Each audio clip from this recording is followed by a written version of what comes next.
Hello everyone, good morning. कैसे हैं आप लोग? उम्मीद करता हूं आप सब बहुत अच्छे होंगे और अपनी स्टडी लगातार कर रहे होंगे। इस पर्टिकुलर क्लास में हम लेबर कॉस्ट के क्वेश्चंस कवर करेंगे जो एग्जाम में आ चुके हैं मई 2018 से लेकर जुलाई 2021 तक, राइट। और इस चैप्टर से नॉर्मली 5 टू 10 मार्क्स के बीच में एग्जाम में आता है। क्वेश्चन फर्स्ट निकालिए। मई 2018 का क्वेश्चन है, 5 मार्क्स का आया था।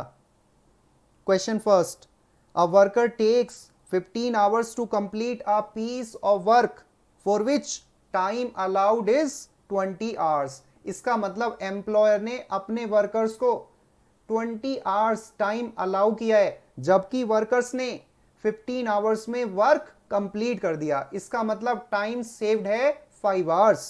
आगे, his wage rate is ₹5 per hour।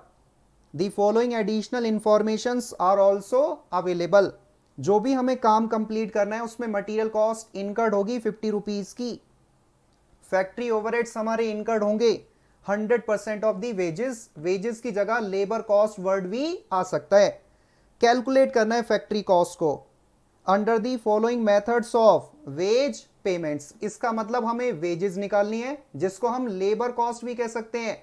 Labour cost या डायरेक्ट वेजेस हमें कैलकुलेट करनी है बाय यूजिंग रोवन प्लान और हाल्से प्लान। ये दो प्लान हैं पेमेंट करने के लिए एम्प्लॉयर यूज कर सकता है, और ये दोनों प्लान टाइम बेस्ड प्लान होते हैं। टाइम बेस्ड प्लान मतलब कितना टाइम आपने लिया और कितना आपने टाइम सेव किया, उसके अकॉर्डिंग आपको पेमेंट दी जाएगी। बात समझ पा रहे हैं ना? ओके। दूसरी बात, फैक्ट्री कॉस्ट का मतलब क्या है?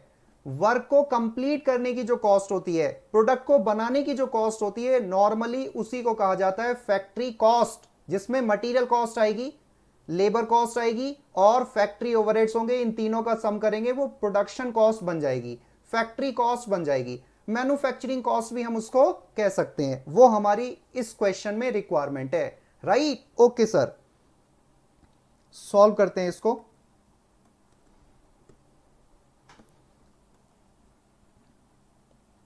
क्वेश्चन फर्स्ट, सबसे पहले मैं लिखता हूं, मेरे साथ साथ ही आपको लिखना है please. Time allowed, time allowed question में गिवन है 20 आवर्स। टाइम अलाउड गिवन है 20 आवर्स। ये टाइम अलाउड एम्प्लॉयर करेगा पास्ट एक्सपीरियंस के बेस पर, एक्चुअल आउटपुट को ध्यान में रखकर फ्यूचर के लिए। बात समझ पा रहे हैं? मैं फिर दोबारा रिपीट करता हूं। टाइम अलाउड कौन करेगा? एम्प्लॉयर करेगा पास्ट एक्सपीरियंस के बेस पर, पास्ट पीरियड के बेस पर, फ्यूचर के लिए और एक्चुअल आउटपुट को ध्यान में रखकर। बात समझ पा रहे हैं? हाँ जी। तो टाइम अलाउड है यहां पर 20 आवर्स। आगे, टाइम टेकन, जबकि वर्कर्स ने कितना टाइम लिया वर्क को कंप्लीट करने के लिए? 15 आवर्स। तो हम यहां पर कह सकते हैं ना, और लिख सकते हैं टाइम सेव्ड कितना होगा? मैं इस तरीके से प्रेजेंट करूंगा, time allowed, time allowed minus time taken, time allowed minus time taken, time saved हो जाएगा। बिल्कुल सिंपल है। एम्प्लॉयर ने कहा कि काम 20 घंटे में कंप्लीट होना चाहिए, लेकिन वर्कर्स ने, एम्प्लॉयज ने 15 घंटे में कंप्लीट कर दिया। इसका मतलब वर्कर्स ने 5 घंटे सेव कर दिए। उसी को कहा जाएगा टाइम सेव्ड। तो 20 माइनस 15 दैट इज 5 आवर्स। एक और बात, यहां पर वर्ड यूज किया है मैंने टाइम अलाउड। इसको ना आप स्टैंडर्ड टाइम भी कह सकते हैं, लिख लीजिएगा प्लीज।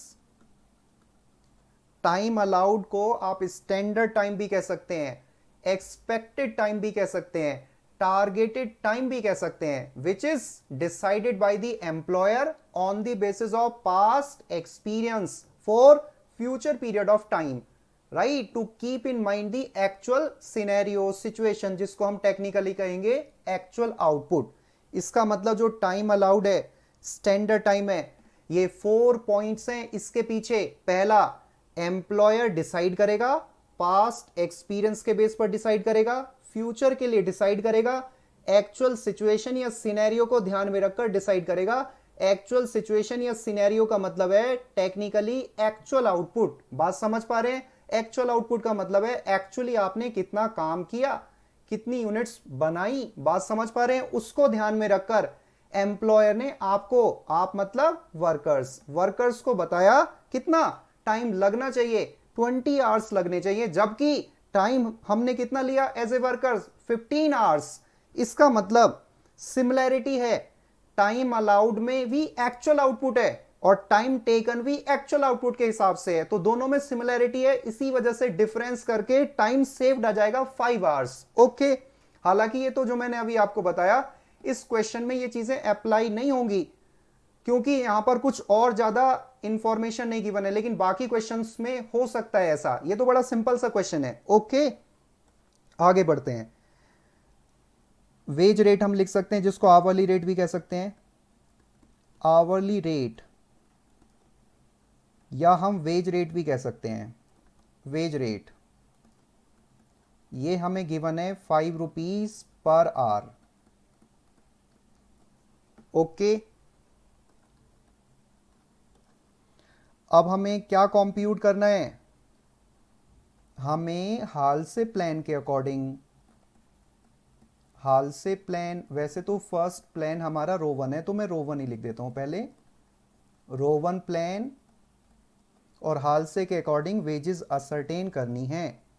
तो देखिए, सबसे पहले बेसिक वेजेस मिलेंगी, और मैंने कहा दोनों जो ये प्लान है ना, रो 1 प्लान और हाल से प्लान, ये बेसिकली टाइम बेस्ड प्लान है, टाइम बेस्ड प्लान है। तो इन दोनों प्लान के according basic wages, normal wages, minimum wages, guaranteed wages तो वर्कर्स को मिलेंगी ही मिलेंगी। जितना टाइम उन्होंने लगाया है काम को कंप्लीट करने के लिए, उतना तो आपको मिलेगा ही मिलेगा। जितना टाइम आपने लगाया उसके हिसाब से आपको वेजेस तो मिलेंगी मिलेगी, जिसको हम बेसिक वेजेस कह सकते हैं, मिनिमम वेजेस कह सकते हैं, गारंटीड वेजेस कह सकते हैं। बात समझ पा रहे हैं? ओके, और यदि आपने कुछ टाइम सेव किया है तो आपको टाइम सेव करने के बदले रिवॉर्ड मिलेगा, बोनस मिलना चाहिए, क्योंकि आप एफिशिएंट वर्कर हैं। आप एफिशिएंट वर्कर हैं, इसी वजह से आपने 20 घंटे के कंपैरिजन में 15 घंटे में आपने काम कंप्लीट कर दिया। 20 आवर्स के कंपैरिजन में 15 आवर्स में आपने काम कंप्लीट कर दिया, क्योंकि आप एफिशिएंट वर्कर हैं। और एफिशिएंट वर्कर हैं तो आपकी एफिशिएंसी के बदले आपको बेसिक वेजेस के साथ साथ, मिनिमम वेजेस के साथ साथ, गारंटीड वेजेस के साथ साथ आपको रिवॉर्ड, जिसको हम बोनस भी कह सकते हैं, इंसेंटिव भी कह सकते हैं, प्रीमियम भी कह सकते हैं, वो भी मिलना चाहिए। ओके, हाँ जी। तो बेसिक वेजेस, अब ये बेसिक वेजेस कैसे निकलेंगे? बिल्कुल सिंपल, टाइम टेकन, इसको हम एक्चुअल टाइम टेकन भी कह सकते हैं, इनटू में आवरली रेट। आवरली रेट हमें गिवन है 5 रुपीज, तो अब मल्टीप्लाई करके लिख देंगे। टाइम टेकन है 15 आवर्स, क्योंकि एक्चुअली तो आपने 15 आवर्स लगाए ना काम को कंप्लीट करने के लिए, वो अलग बात है। एम्प्लॉयर ने 20 आवर्स आपको अलाउ किया था, 75 रुपीज। ओके जी, इस केस में भी सेम है। इसका मतलब हाल से प्लान हो या रो 1 प्लान हो, दोनों में basic wages, minimum wages, guaranteed wages same रहेंगी। मैंने मिनिमम वेजेस वर्ड यहां यूज नहीं किया है, मैंने बेसिक वेजेस वर्ड यूज कर लिया, जिसको आप नॉर्मल वेजेस भी कह सकते हैं। अब एफिशिएंट वर्कर है, एफिशिएंसी कैसे मालूम पड़ी कि एफिशिएंट वर्कर होगा यहां पर? क्योंकि टाइम सेव्ड आ रहा है, इस वजह से। बात समझ पा रहे हैं? टाइम सेव आ रहा है, इस वजह से हम कहेंगे ये एफिशिएंट वर्कर है, तो इसको बोनस या रिवॉर्ड या इंसेंटिव या प्रीमियम भी मिलना चाहिए। तो बोनस, अब दो बातें हैं, रो 1 में प्रपोर्शनेटली बोनस मिलता है,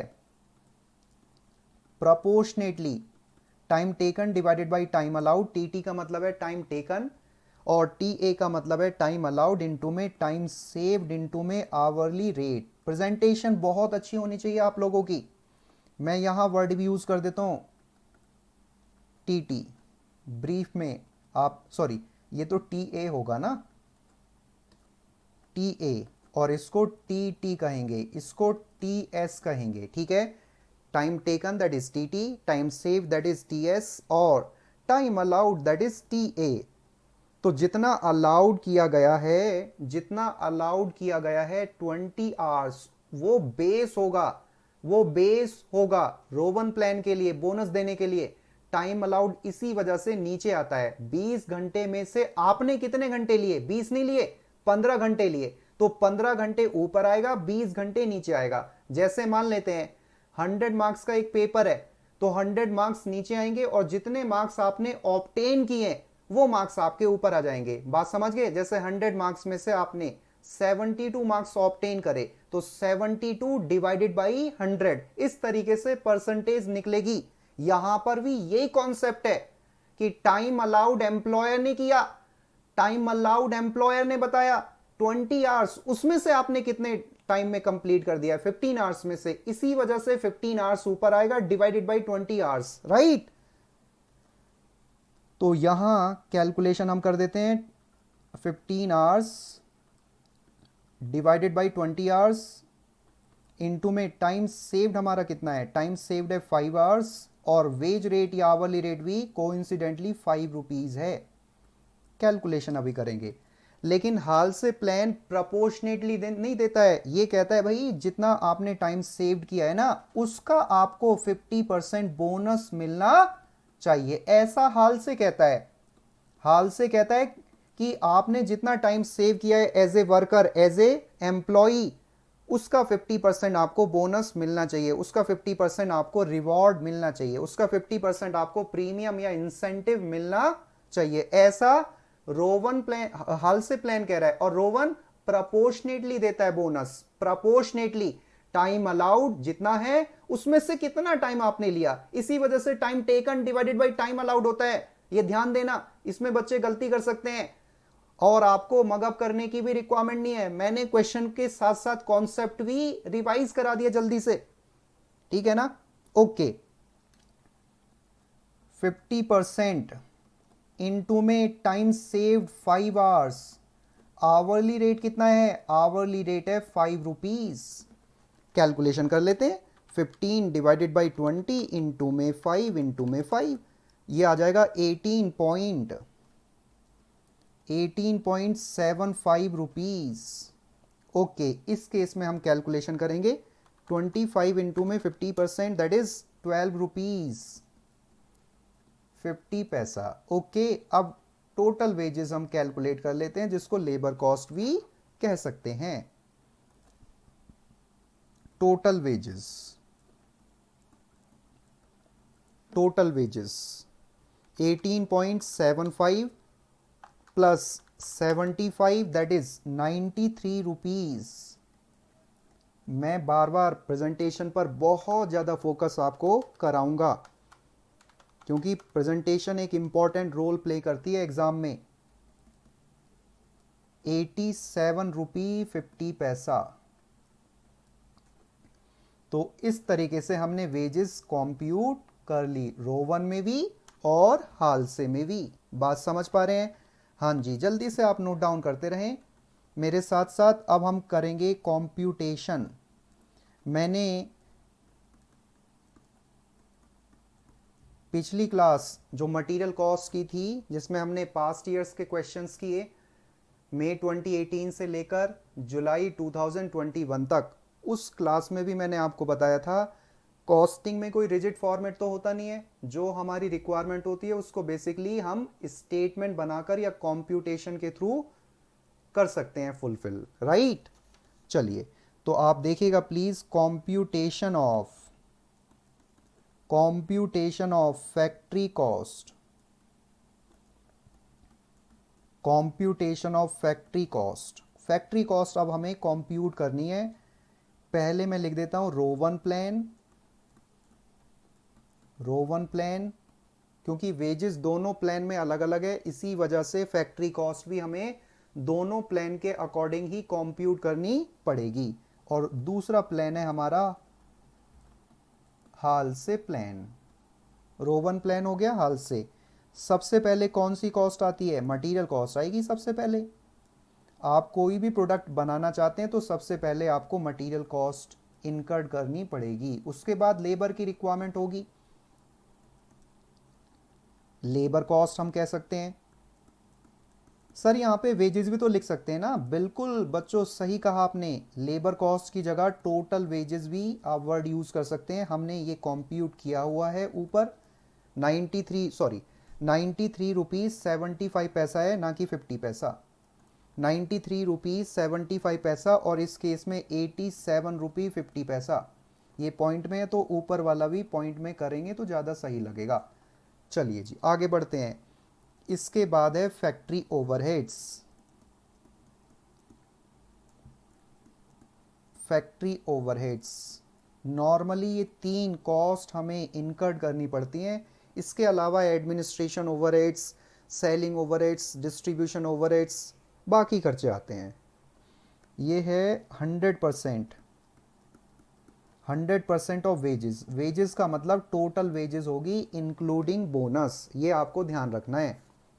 ठीक है, वेजेस का मतलब बेसिक वेजेस नहीं होगा कभी भी, बेसिक वेजेस नहीं होगा कभी भी। टोटल वेजेस का मतलब टोटल वेजेस होगा जिसमें बोनस भी इंक्लूड होना चाहिए। तो आप देखिए 93.75 वेजेस है रोवन प्लान में, इसका 100% करेंगे तो सर 100% करेंगे तो सर इतना ही आएगा ना। डायरेक्ट भी तो आप लिख सकते थे। हाँ बच्चों मैं लिख सकता था, लेकिन आप ऐसे ही लिखें तो ज़्यादा अच्छा रहेगा।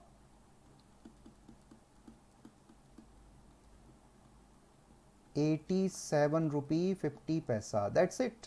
अब हमें कैलकुलेशन कर लेनी है बस, और कुछ करना ही नहीं है इसमें। तो कैलकुलेशन करो भाई। अब आप 50 प्लस 93.75 प्लस 93.75, इसका मतलब ये आ गया 237 है, सॉरी 237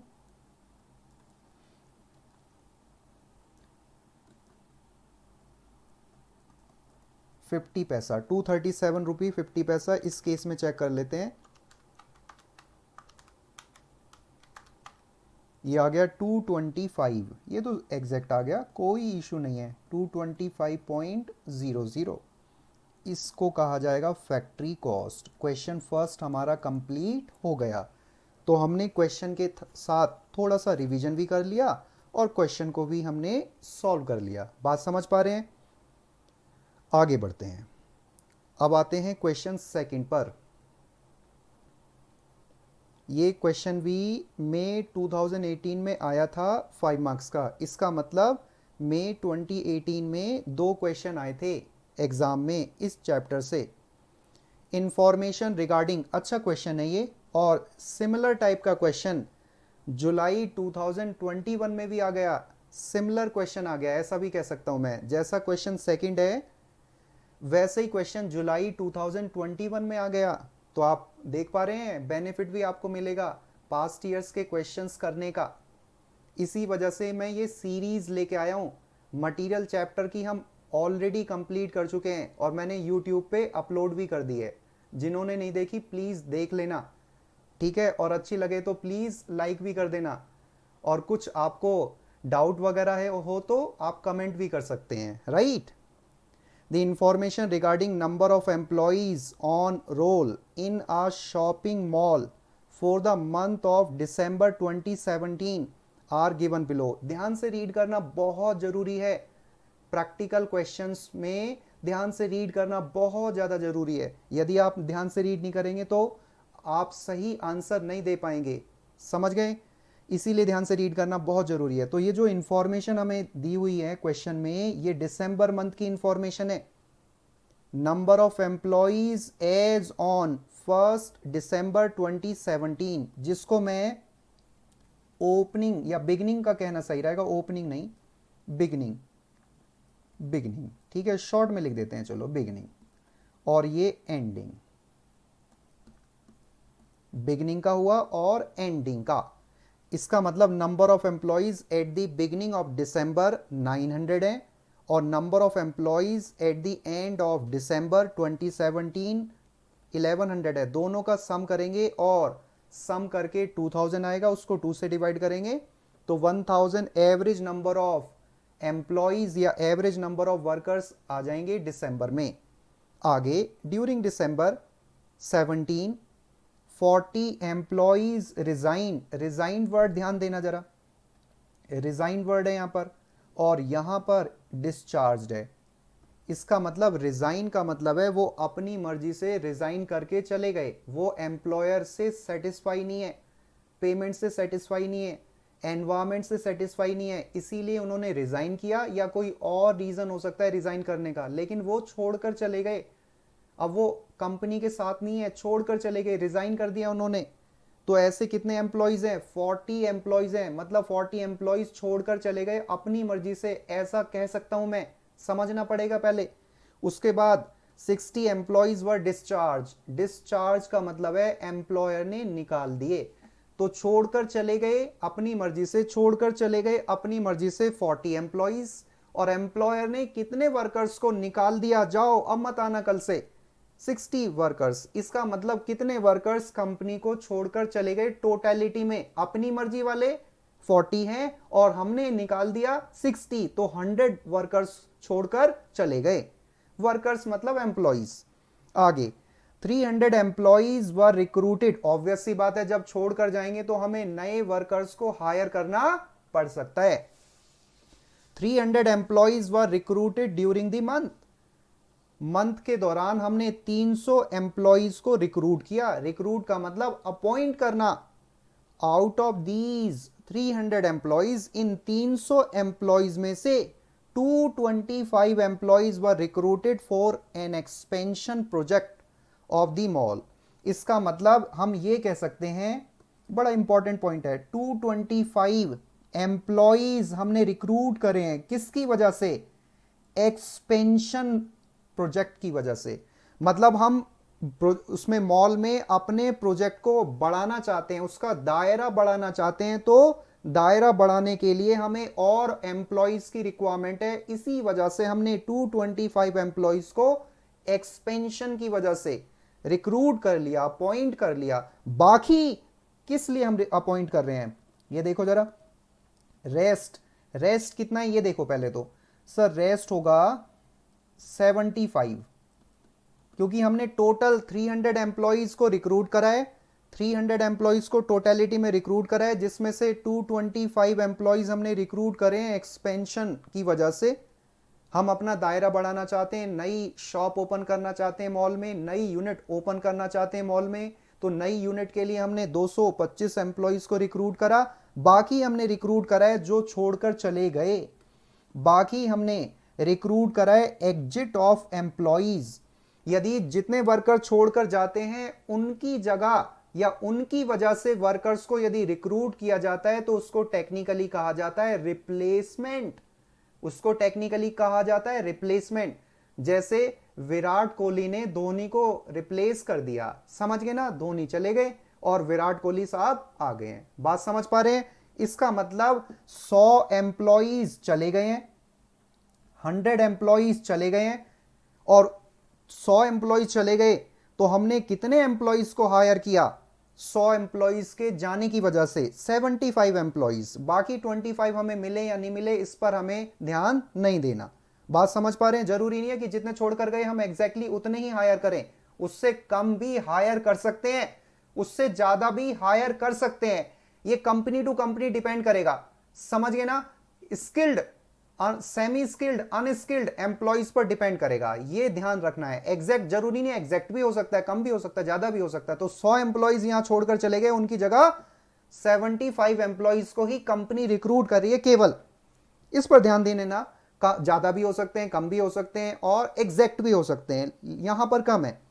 आगे कैलकुलेट एम्प्लॉइज टर्नओवर रेट, इसको लेबर टर्नओवर रेट भी कह सकते हैं आप, रेशो भी कह सकते हैं, और equivalent annual employees turnover rate by applying the following.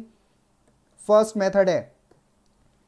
Method है रिप्लेसमेंट मेथड, सेकंड मेथड है सेपरेशन मेथड, और थर्ड है फ्लक्स मेथड। फ्लक्स की 2 अप्रोच हो सकती हैं, आगे मैं सॉल्व कराते हुए बताऊंगा। चलिए शुरुआत करते हैं। बहुत अच्छा क्वेश्चन है और सिमिलर टाइप का क्वेश्चन जुलाई 2021 में आ गया है, पिछले एग्जाम, पिछले मंथ में ही, समझ गए ना?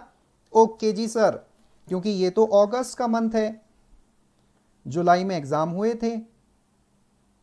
तो क्वेश्चन है सेकंड, इसमें आप सबसे पहले लिखिएगा नंबर ऑफ सेपरेशंस,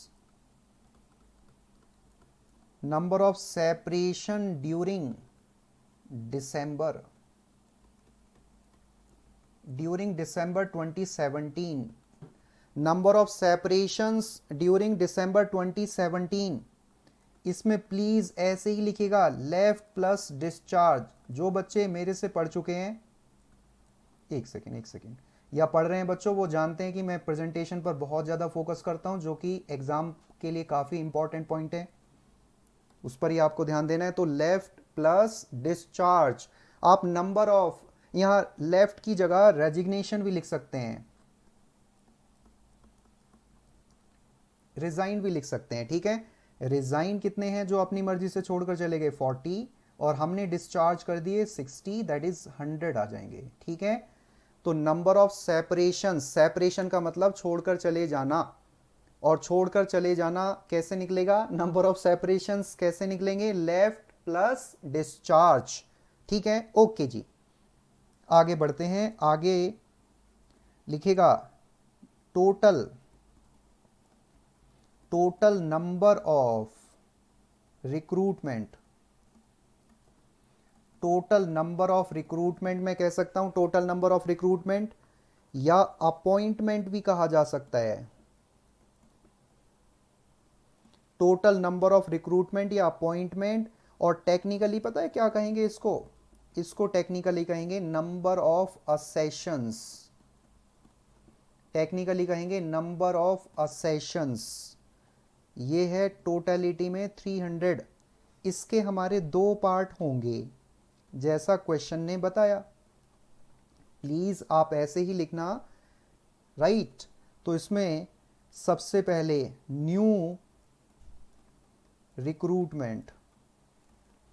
सर ये न्यू रिक्रूटमेंट क्या होती है? न्यू रिक्रूटमेंट का मतलब है new recruitment due to expansion. ये सबसे इंपॉर्टेंट वर्ड है। यदि आप बिजनेस को एक्सपेंड करना चाहते हैं, एक्सपेंशन करना चाहते हैं, अपना दायरा बढ़ाना चाहते हैं, नई फैक्ट्री, नई यूनिट, नई शॉप ओपन करना चाहते हैं, तो नई यूनिट, नई फैक्ट्री, नई शॉप के लिए जितने आपने वर्कर्स हायर किए हैं उसको कहा जाएगा न्यू रिक्रूटमेंट। उसको कहेंगे बच्चों, मैं डिटेल में डिस्कस करूंगा और फिर सॉल्व करूंगा क्वेश्चन को, ठीक है।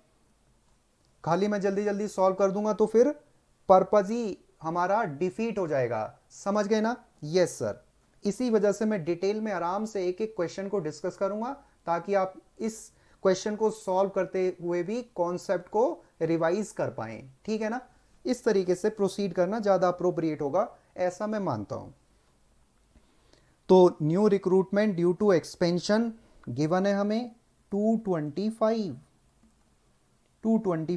बात समझ पा रहे हैं? बाकी कितना बचा? बाकी हम कहेंगे रिप्लेसमेंट, और रिप्लेसमेंट का मतलब है रिप्लेसमेंट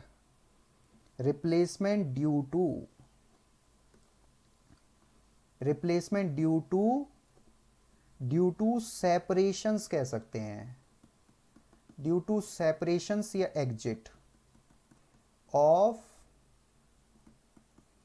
एम्प्लॉइज, ये वर्कर्स भी कह सकते हैं, जो कि 75 बैलेंसिंग फिगर। बस इस तरीके से प्लीज एग्जाम में प्रेजेंट करेंगे तो गलती नहीं होगी। आपने ध्यान से रीड किया, रीड करने के बाद आप प्रेजेंटेशन शुरू करें, क्वेश्चन को सॉल्व करें, लेकिन रीड करना बहुत जरूरी है। और आपको हर एग्जाम में 15 मिनट्स आपको मिलते हैं रीड करने के लिए, तो ये एक अच्छा पॉइंट है जिसका आप भरपूर यूज कर सकते हैं उस टाइम का, 15 मिनट्स का रीड करके। आगे बढ़ते हैं। तो ये पार्ट हो गया हमारा, है ना। अब हम बढ़ते हैं आगे। तो हमने ये देख लिया कि टेक्निकली इसको असेशंस कहा जाता है, टोटल रिक्रूटमेंट दैट इज असेशंस। असेशंस कैसे कैलकुलेट हो सकता है? यदि आप देखें number of new recruitment plus replacement दोनों का सम करेंगे, असेशंस आ जाएगा। समझ गए? जिसको हम नॉर्मल वे में टोटल रिक्रूटमेंट या टोटल अपॉइंटमेंट भी कह सकते हैं। बात समझ पा रहे हैं? चलिए जी आगे बढ़ते हैं। फर्स्ट पार्ट करते हैं हम सबसे पहले। ये दो पार्ट में है बेसिकली, पहला पार्ट ये है और सेकंड पार्ट हम इसको मान लेते हैं। तो हम फर्स्ट पार्ट करते हैं कॉम्प्यूटेशन। मेरे साथ साथ ही लिखना please, computation of employees. Employee की जगह लेबर वर्ड भी लिख सकते हैं, लेबर टर्नओवर, एम्प्लॉय या labour turnover rate. Okay sir, इसके लिए हमारा एक मेथड है सेपरेशन, नहीं सबसे पहले रिप्लेसमेंट है, उसी को लिखते हैं रिप्लेसमेंट मेथड। तो रिप्लेसमेंट मेथड के अकॉर्डिंग कैसे निकलेगा? बिल्कुल simple, number of replacements during December 2017 divided by average number of workers. ठीक है, ये रेट होगा, रेशो भी हो सकता है, रेशो बनाना चाहते हैं तो 100 से मल्टीप्लाई कर देते हैं। Average number of workers during December 2017। चलिए जी आगे बढ़ते हैं। समझ पा रहे हैं? आराम से चल रहा हूं, कोई मैं जल्दीबाजी नहीं कर रहा और फॉर्मेलिटी भी नहीं कर रहा, जल्दी जल्दी से सॉल्व करा दिया, वो फायदा नहीं होगा बच्चों। और यदि आप मैक्सिमम बेनिफिट उठाना चाहते हैं तो एक एक क्वेश्चन को आप ध्यान से देखें, पूरी वीडियो मतलब आप देखेंगे तभी आपको मैक्सिमम बेनिफिट मिलेगा। Number of replacements during December 2017। तो रिप्लेसमेंट हमारी कितनी है वो देख लेते हैं। सर रिप्लेसमेंट है 75, अभी हमने कंप्यूट भी किया, डिवाइडेड बाई 1000। ये 1000 कहाँ से आया अभी बताता हूँ, डोंट वरी। तो 7.5% लेबर टर्नओवर रेट या एम्प्लॉय टर्नओवर रेट आ गया यूजिंग रिप्लेसमेंट मेथड। मैं यहां पर ना नोट के रूप में लिख देता हूं एवरेज नंबर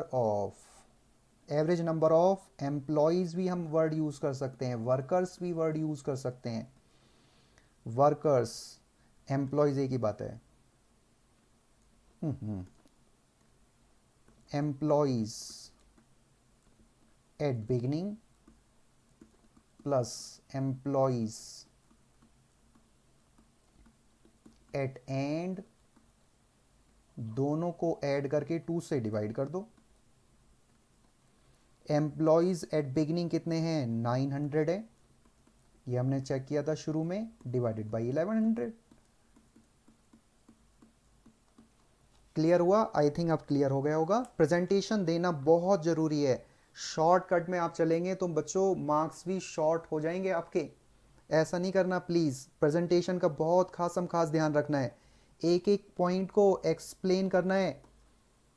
और लिखा हुआ होता है एग्जाम में, जब पेपर आता है तो लिखा होता है फर्स्ट पेज पर ही, working note should form part of your answer. इसी वजह से लिखते हैं ताकि आप प्रेजेंटेशन अच्छी कर सकें, तभी आपको अच्छे मार्क्स मिलेंगे, अदरवाइज नहीं, थोड़े कम मिलेंगे, आप कम तो जाएंगे नहीं।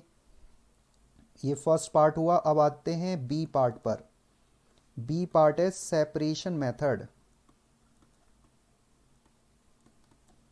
सेपरेशन मेथड, इसमें हमारा बेस होगा सेपरेशन मेथड। तो नंबर ऑफ, देखिए रिप्लेसमेंट हमने कवर कर लिया, बिल्कुल सिंपल है। एवरेज नंबर ऑफ वर्कर्स में से रिप्लेसमेंट हमारे 75 हैं, तो नंबर ऑफ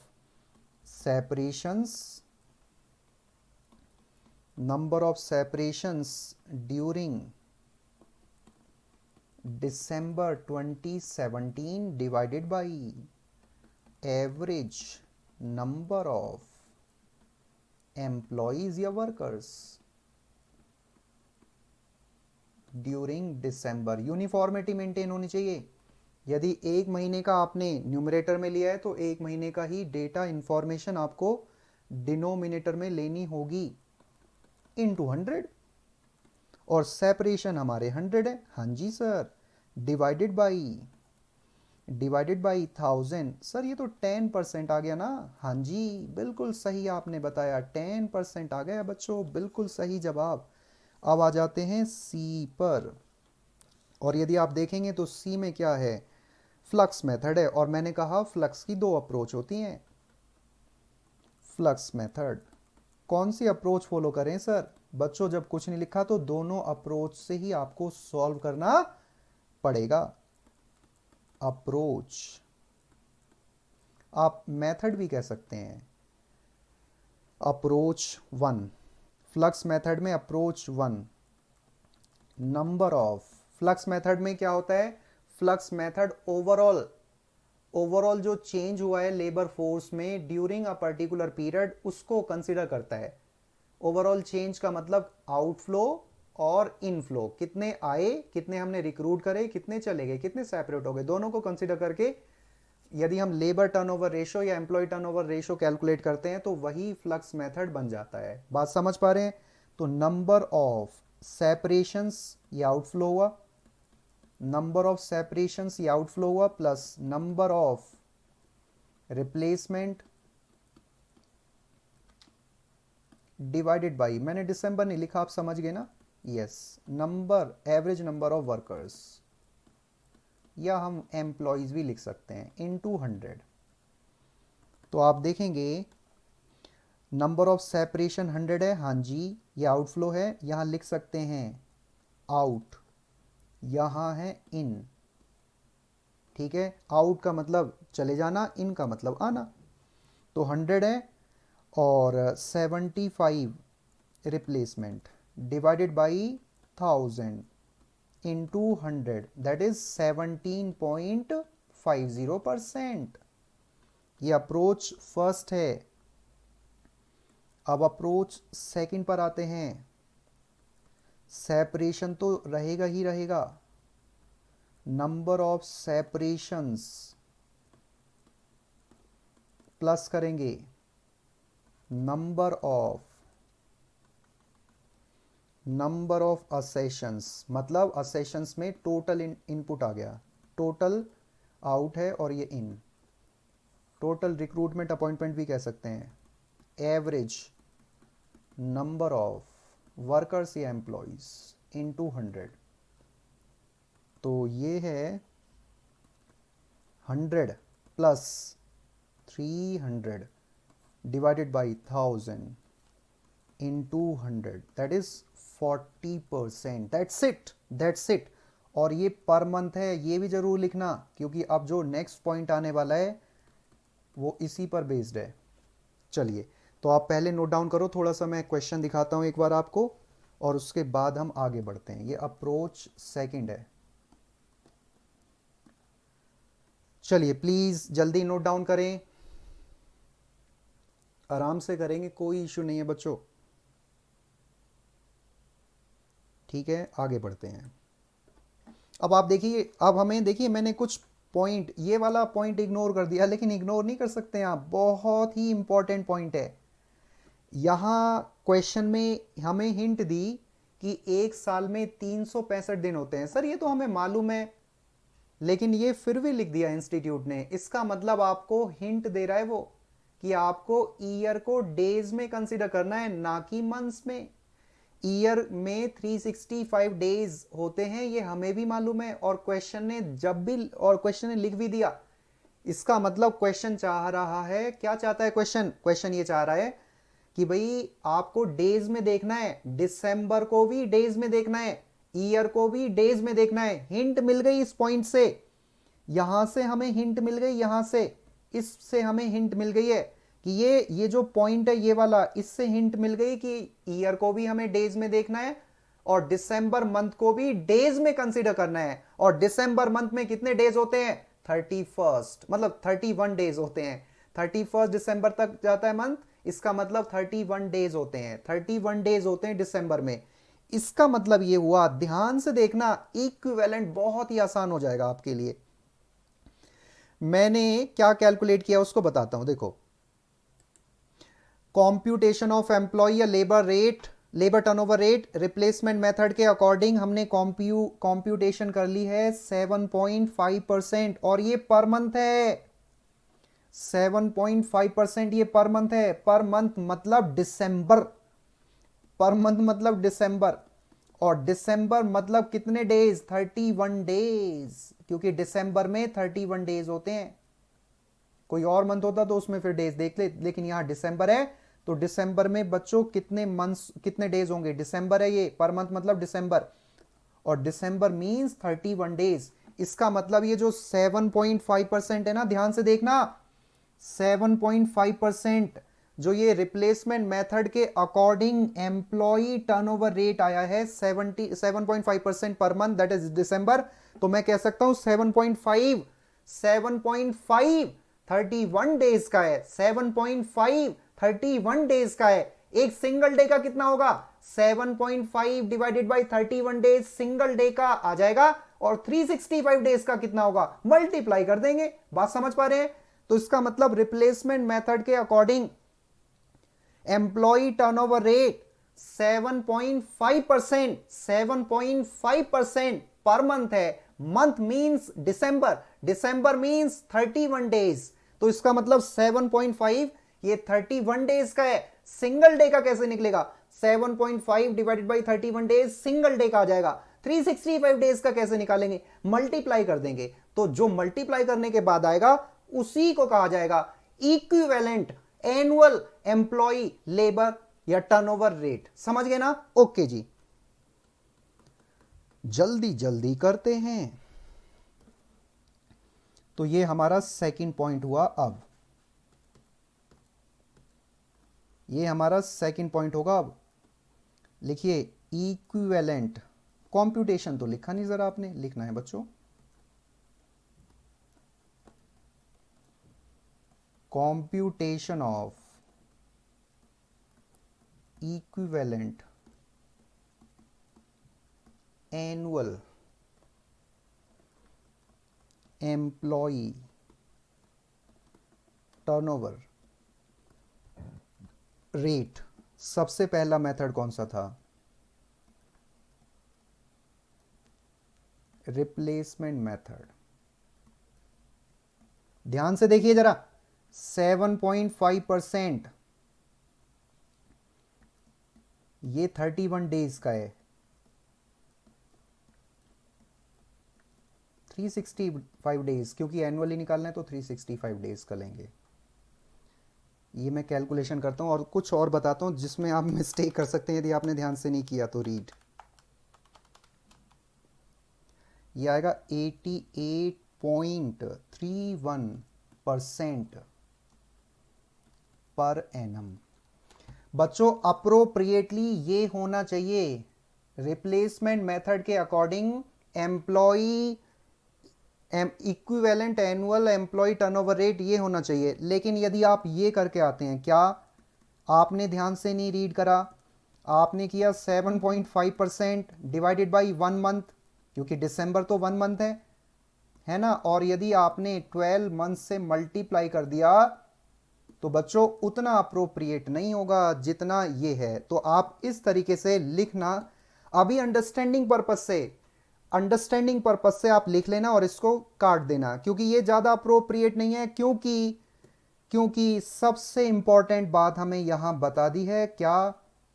वो ये कि एक साल में 365 डेज हमें कंसीडर करने हैं। सिंगल ईयर में 365 डेज कंसीडर करने हैं। इसका मतलब मंथ को भी हम डेज में कंसीडर करेंगे, ईयर को भी डेज में कंसीडर करेंगे। यदि ये नहीं लिखा होता, यदि ईयर में 365 डेज नहीं लिखा होता, ये सेंटेंस नहीं लिखा होता, अजम्पशन नहीं लिखा होता, तो आप इस तरीके से भी सॉल्व करते तो वो भी 101% सही होता। लेकिन इस सिचुएशन में यदि आपने ऐसे सॉल्व करा 7.5 डिवाइडेड बाई 1 मंथ इनटू में 12 मंथ्स, तो बच्चों ये सही नहीं होगा, क्योंकि 1 मंथ यदि हम देखेंगे तो इससे आंसर वो नहीं आएगा 88.31%।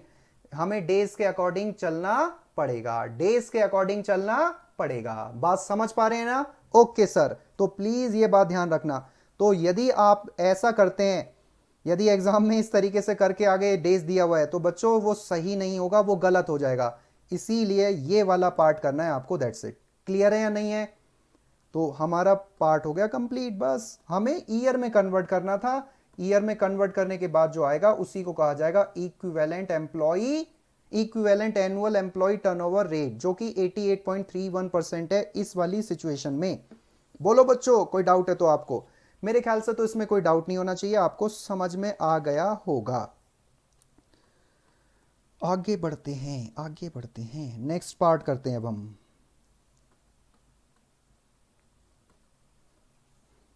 तो ये आ गया हमारा 88.3। आगे है सेपरेशन।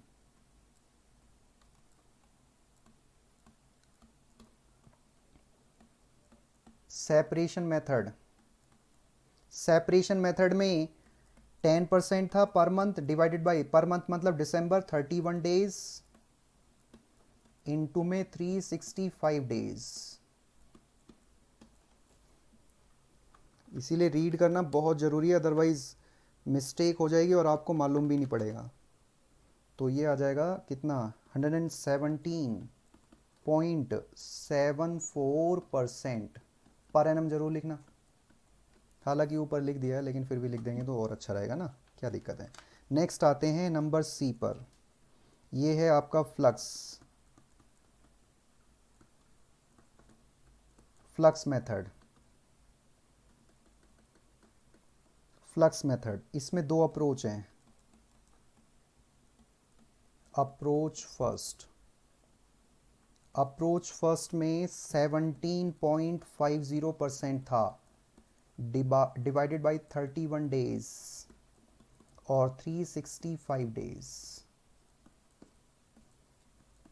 तो कितना आएगा वो देख लेते हैं। 17.5 डिवाइडेड बाई 31 इंटू में 365, ये आ गया 206.50% पर एनम जरूर लिखना है आपको, ठीक है? हाँ जी। अब आ जाते हैं approach, approach second. Approach second में कितना था, 40% आया था, काफ़ी ज़्यादा, सबसे ज़्यादा basically.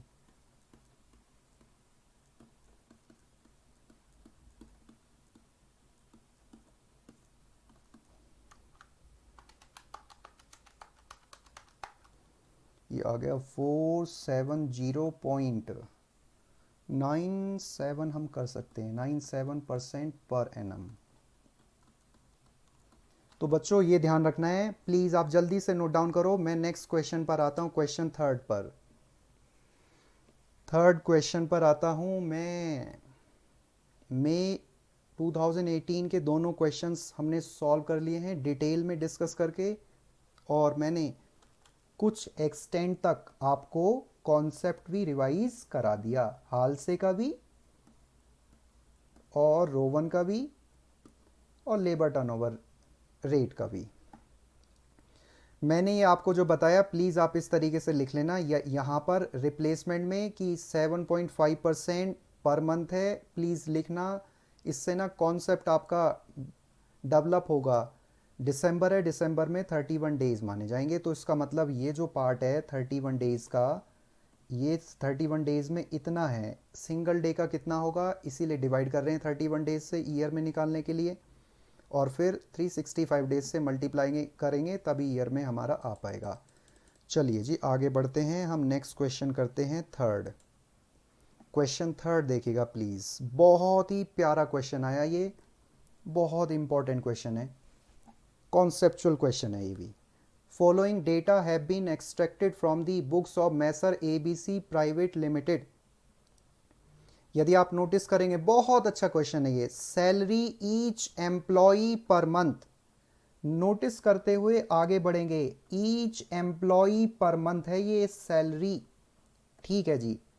Salary bonus 25% of salary है, ओके सर। एम्प्लॉयर्स कॉन्ट्रीब्यूशन है यहां पर, ये एम्प्लॉयर्स कॉन्ट्रीब्यूशन है, employers contribution to PF ESI etcetera 15% of salary. Total cost at, ये वर्ड यहां पर आ रहा है, एक एक वर्ड पर फोकस करना है। Cost 6,61,500 per annum. यहां पर एम्प्लॉय नहीं लिखा, इसका मतलब ये टोटलिटी में है, टोटल वर्ड लिखा है, इस पर भी फोकस करना है, एक एक वर्ड पर फोकस करना है, अदरवाइज मिस्टेक होने के चांसेस काफी बन जाते हैं। Total cost eight employees welfare activities, employees welfare activities, इसका मतलब ये सभी एम्प्लॉयज की है।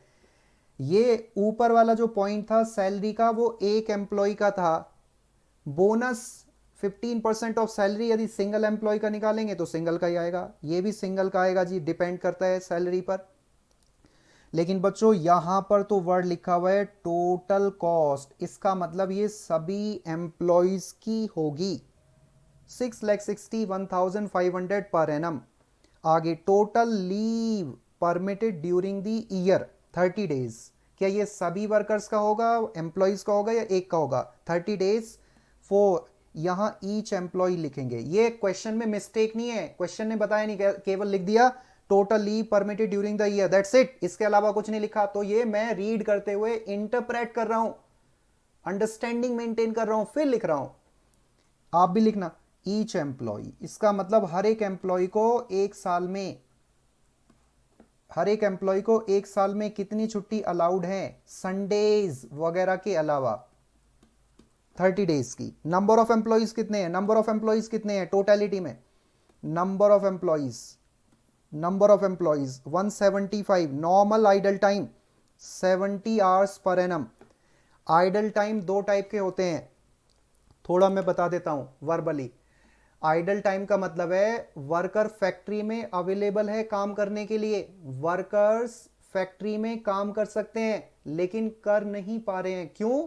क्योंकि उनको लंच करना है, उनको वॉशरूम जाना है, उनको चाय कॉफी पीनी है, बात समझ पा रहे हैं? और उनको मेन गेट से, जहां पर मशीन रखी हुई है वहां जाना है, तो वहां जाने में मेन गेट से, फैक्ट्री के मेन गेट से फैक्ट्री तक जाना है, यूनिट तक जाना है, तो जाने में 5 मिनट वेस्ट हो रही है, तो वो 5 मिनट लंच में जो टाइम लगा है वो टाइम, वॉशरूम जाने में जो टाइम लगा है वो टाइम, और चाय कॉफी पीने में जो टाइम लगा है वो टाइम, इन सभी का टोटल करेंगे, उसको कहा जाएगा आइडल टाइम। आइडल टाइम का मतलब फैक्ट्री में आप काम कर सकते हैं लेकिन नहीं कर पा रहे हैं क्योंकि आपको अपनी पर्सनल नीड्स को भी फुलफिल करना पड़ेगा, वो टाइम आपका लॉस्ट हो गया, टाइम वेस्ट हो गया ड्यू टू हैविंग लंच, चाय कॉफी पानी, और जो भी ट्रैवल टाइम लगा है, travel time in the sense factory gate, जो मेन गेट है फैक्ट्री का और जहां फैक्ट्री की यूनिट है वहां जा रहे हैं, उसमें 5 मिनट लगे, तो ये 5 मिनट।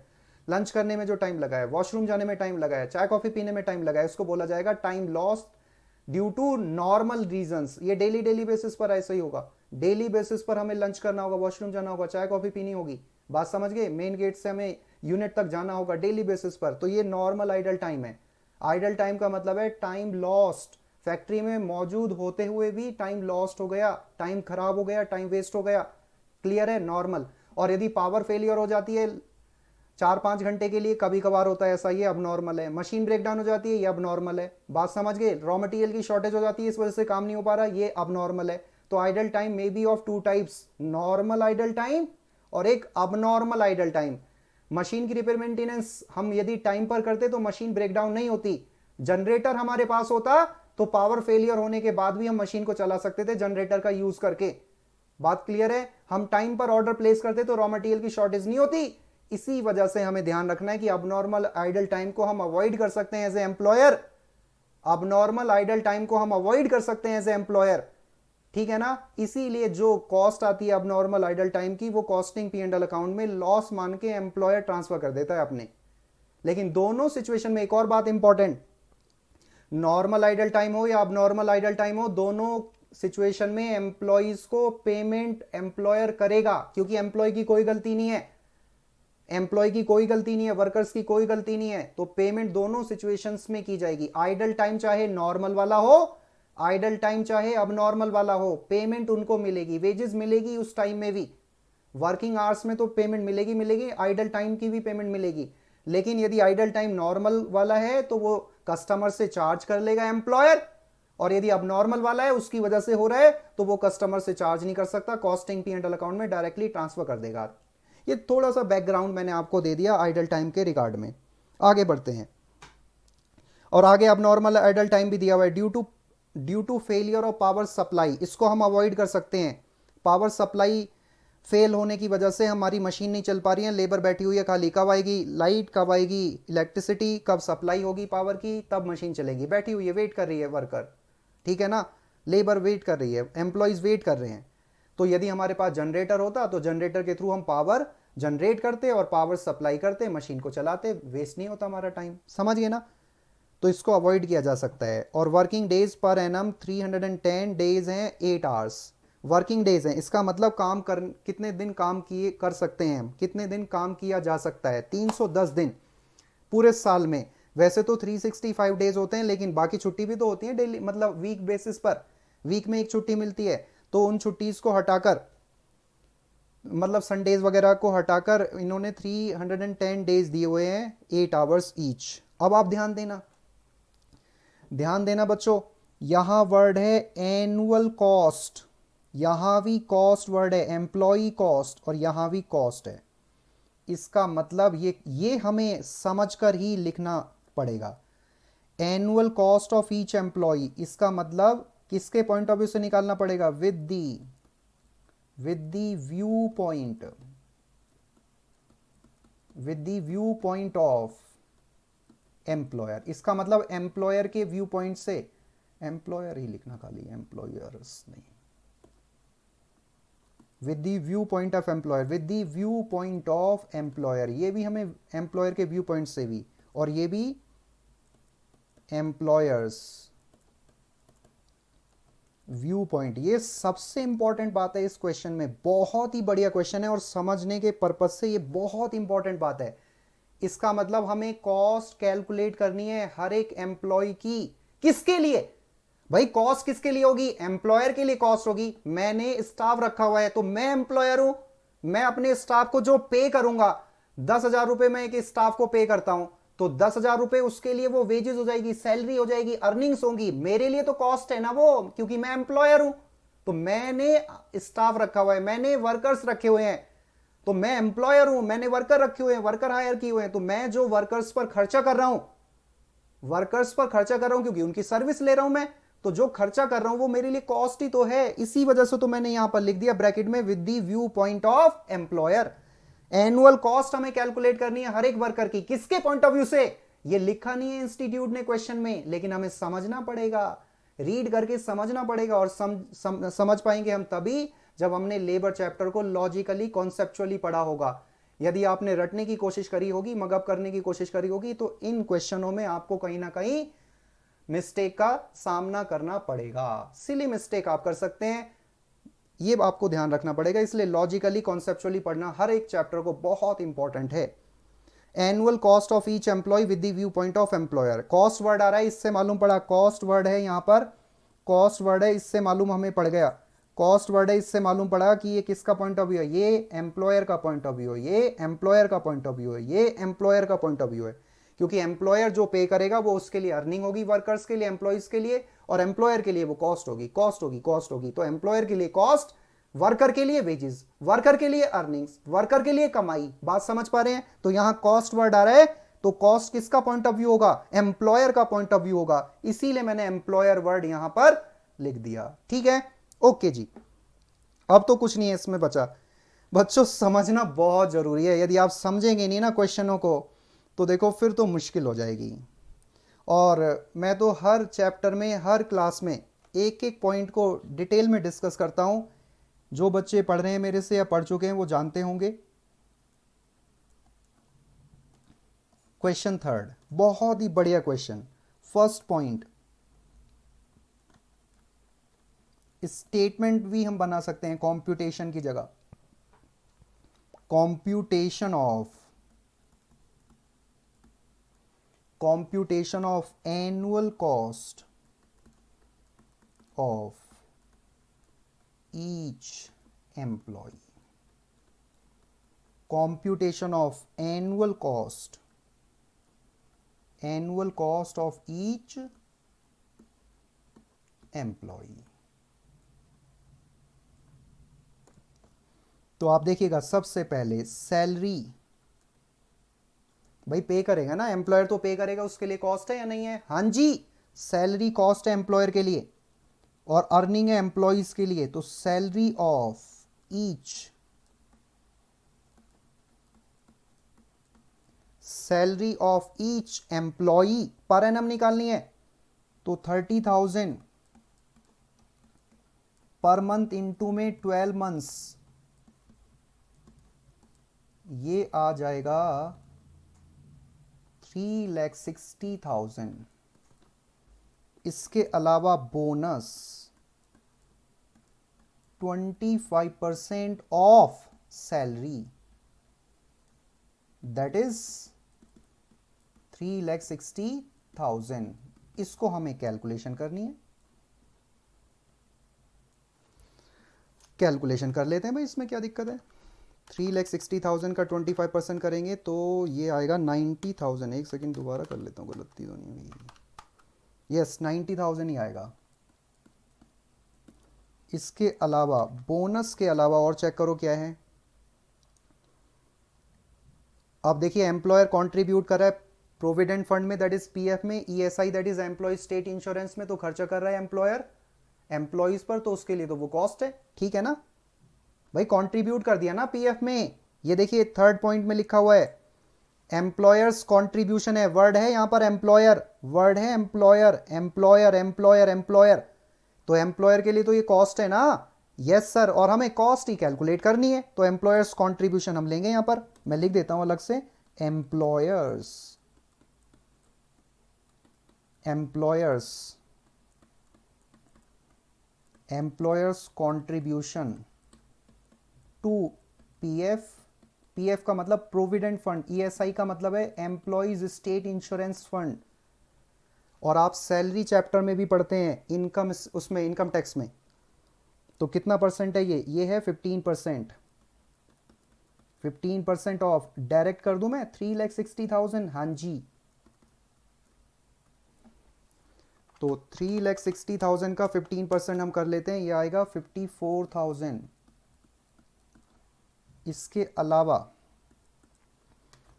अलावा देखिएगा total cost eight employees welfare activities. अब देखिए वेलफेयर एक्टिविटीज के लिए खर्चा करना पड़ेगा एम्प्लॉयर के लिए, ये वेलफेयर एक्टिविटीज हैं, वेलफेयर एक्टिविटीज हैं, तो कौन कॉस्ट इनकर्ड करेगा? एम्प्लॉयर, एम्प्लॉयर वेलफेयर एक्टिविटीज के रिगार्ड में खर्चा करेगा, कॉस्ट इनकर्ड करेगा। कितनी कॉस्ट इनकर्ड की है उसने? तो यहां लिखेंगे, यहां लिख देंगे employers, employers welfare cost to employers. एक सेकेंड बच्चों, यहां पर एम्प्लॉयज वर्ड ही लिखिए, एक सेकेंड,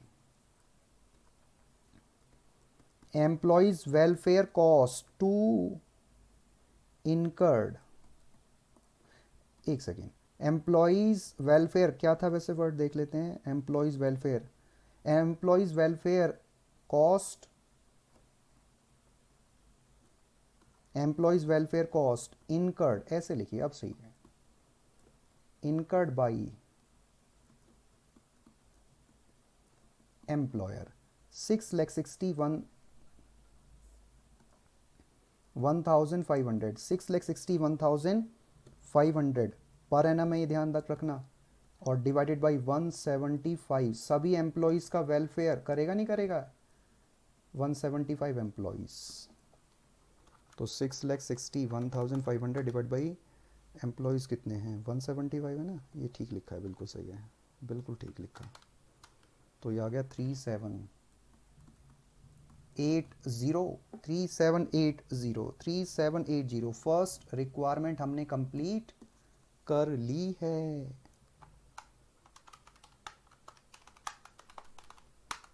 तो ये आ गया 5,07,780 रुपीज, तो इसको आप लिख सकते हैं total annual cost of each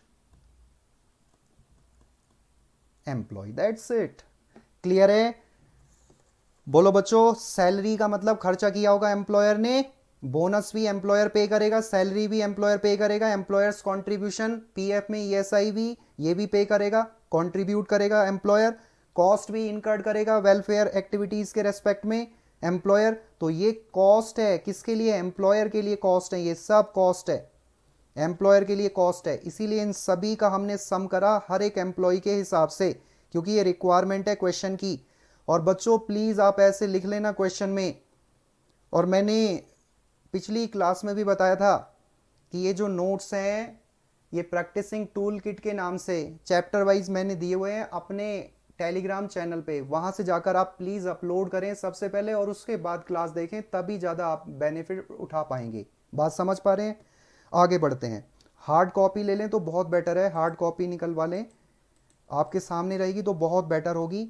और एक रजिस्टर अलग से बना लें पास्ट ईयर्स के क्वेश्चंस का, तो आपको और ज़्यादा बेनिफिट मिल सकता है।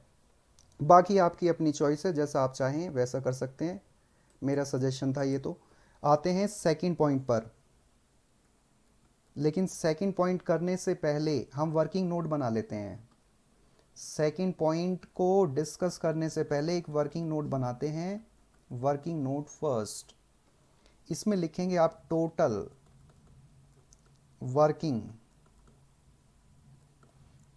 वर्किंग आवर्स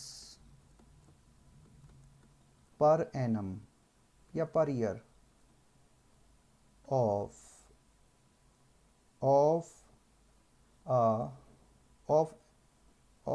ईच एम्प्लॉय, ऐसे लिख दीजिए। तो आप देखें 310 डेज हैं, 8 आवर्स, एक एम्प्लॉय एक दिन में 8 घंटे काम करेगा। 310 दिन में कितने घंटे काम कर सकता है एक एम्प्लॉय? एक एम्प्लॉय एक दिन में 8 घंटे काम करता है, 310 दिन में काम करने के लिए मल्टीप्लाई करना पड़ेगा, दैट इज 2480 आवर्स। ये बात बन जाएगी, माइनस लीव्स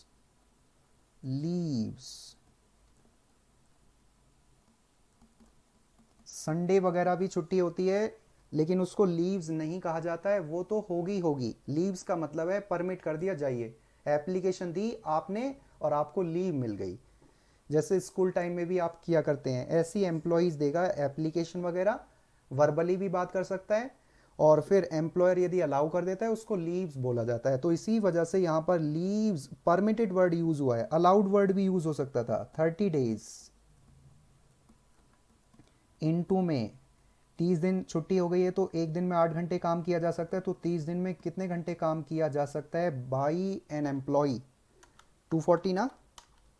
हाँ जी सर। और 240 इसका मतलब ये डिडक्ट कर देते हैं क्विकली। तो पहले तो मैं 240 लिख दूंगा और 240 आवर्स को मैं डिडक्ट कर देता हूँ। 2480 इतने घंटे काम किया जा सकता है, 2480 आवर्स काम किया जा सकता है, लेकिन लीव्स की वजह से 240 आवर्स काम नहीं हुआ। तो एक्चुअली कितने घंटे काम हुआ? तो यहां हम लिख सकते हैं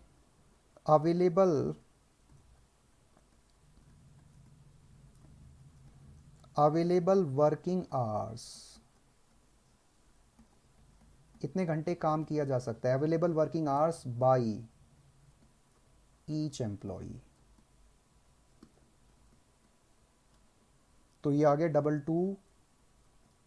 2240 आवर्स। आप भी डिडक्ट कर लें बच्चों, available working hours by each employ minus करेंगे कितने घंटे काम और नहीं हुआ, क्योंकि 8 घंटे लगातार थोड़ी काम कर सकते हैं हम भाई। 8 घंटे मतलब हम फैक्ट्री में मौजूद रहते हैं, लेकिन हमें लंच भी करना होगा, वॉशरूम भी जाना होगा, चाय कॉफ़ी भी पीनी होगी, बात भी करनी होगी अपने कॉलीग से काम करते हुए, तो वो टाइम वेस्ट हो जाएगा।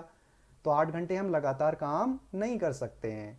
इसका मतलब नॉर्मल आइडल टाइम भी हमें डिडक्ट करना पड़ेगा। उसके बाद जितना टाइम आएगा, जितने आवर्स आएंगे, वो होगा एक्चुअल आवर्स वर्कड, जिसको हम प्रोडक्टिव आवर्स भी कह सकते हैं या इफेक्टिव वर्किंग आवर्स भी कहा जा सकता है। तो नॉर्मल आइडल टाइम हम डिडक्ट कर देंगे, गिवन है ऑलरेडी, गिवन है ये 70 आवर्स।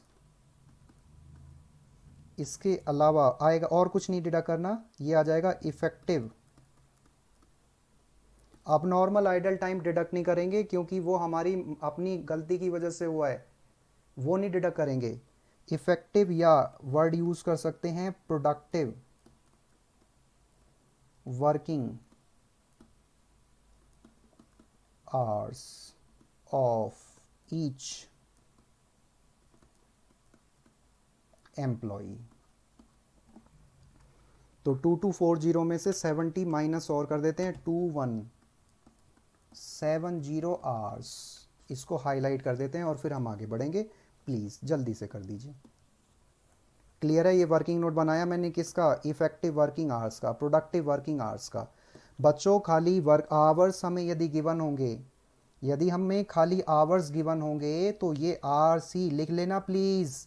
ये इन आवर्स को हम प्रोडक्टिव आवर्स ही हमेशा मानेंगे या इफेक्टिव आवर्स ही हमेशा मानेंगे, ठीक है? टोटल आवर्स कभी नहीं मानेंगे। जो आवर्स लिखे होंगे उसको हमेशा क्या माना जाएगा? उसको हमेशा प्रोडक्टिव या इफेक्टिव आवर्स माना जाएगा। प्लीज़ आप समझने के पर्पस से लिख लीजिए, बेटर रहेगा। आगे बढ़ते हैं। अब तो कुछ इसमें खास बचा नहीं है। अब हम आसानी से कैलकुलेट कर सकते हैं employee cost per effective. Word लिखना चाहते हैं, बहुत अच्छी बात है, या सिंपली आप लिख सकते हैं employee cost per hour. Effective word लिख सकते हैं। देखिए, total annual cost divided by total effective hours per annum.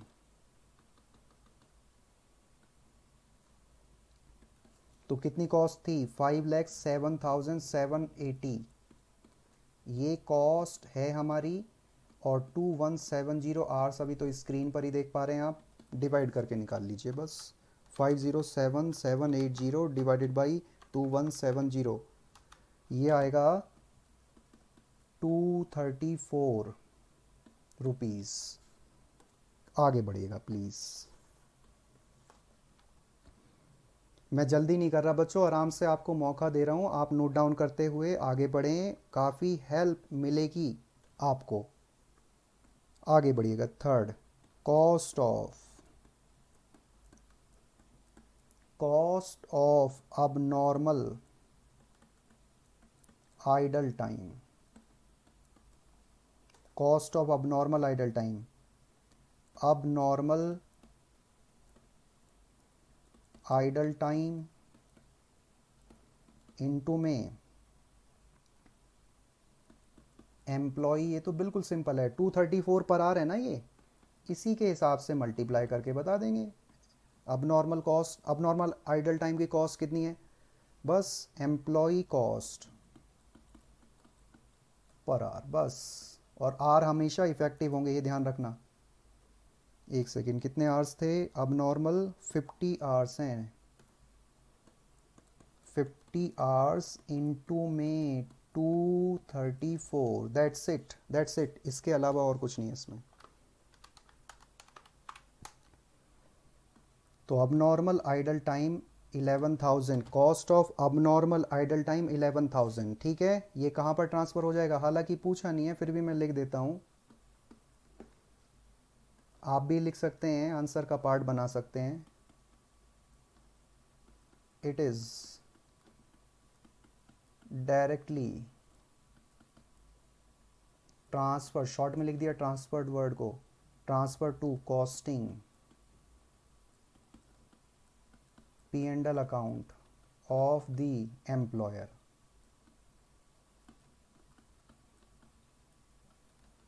Please आप नोट डाउन करिए। नेक्स्ट क्वेश्चन पर आते हैं हम। ये अच्छे क्वेश्चंस एग्जाम में इंस्टीट्यूट ने पूछे हैं। इन अच्छे क्वेश्चंस को हम कर रहे हैं रिवीजन करते हुए थोड़ा थोड़ा। चलिए बच्चों, तो इससे रिवाइज भी हो रहा है आपका कॉन्सेप्ट और क्वेश्चंस भी सॉल्व हो रहे हैं, तो डबल काम हो रहा है हमारा। आगे बढ़ते हैं please. Question 4,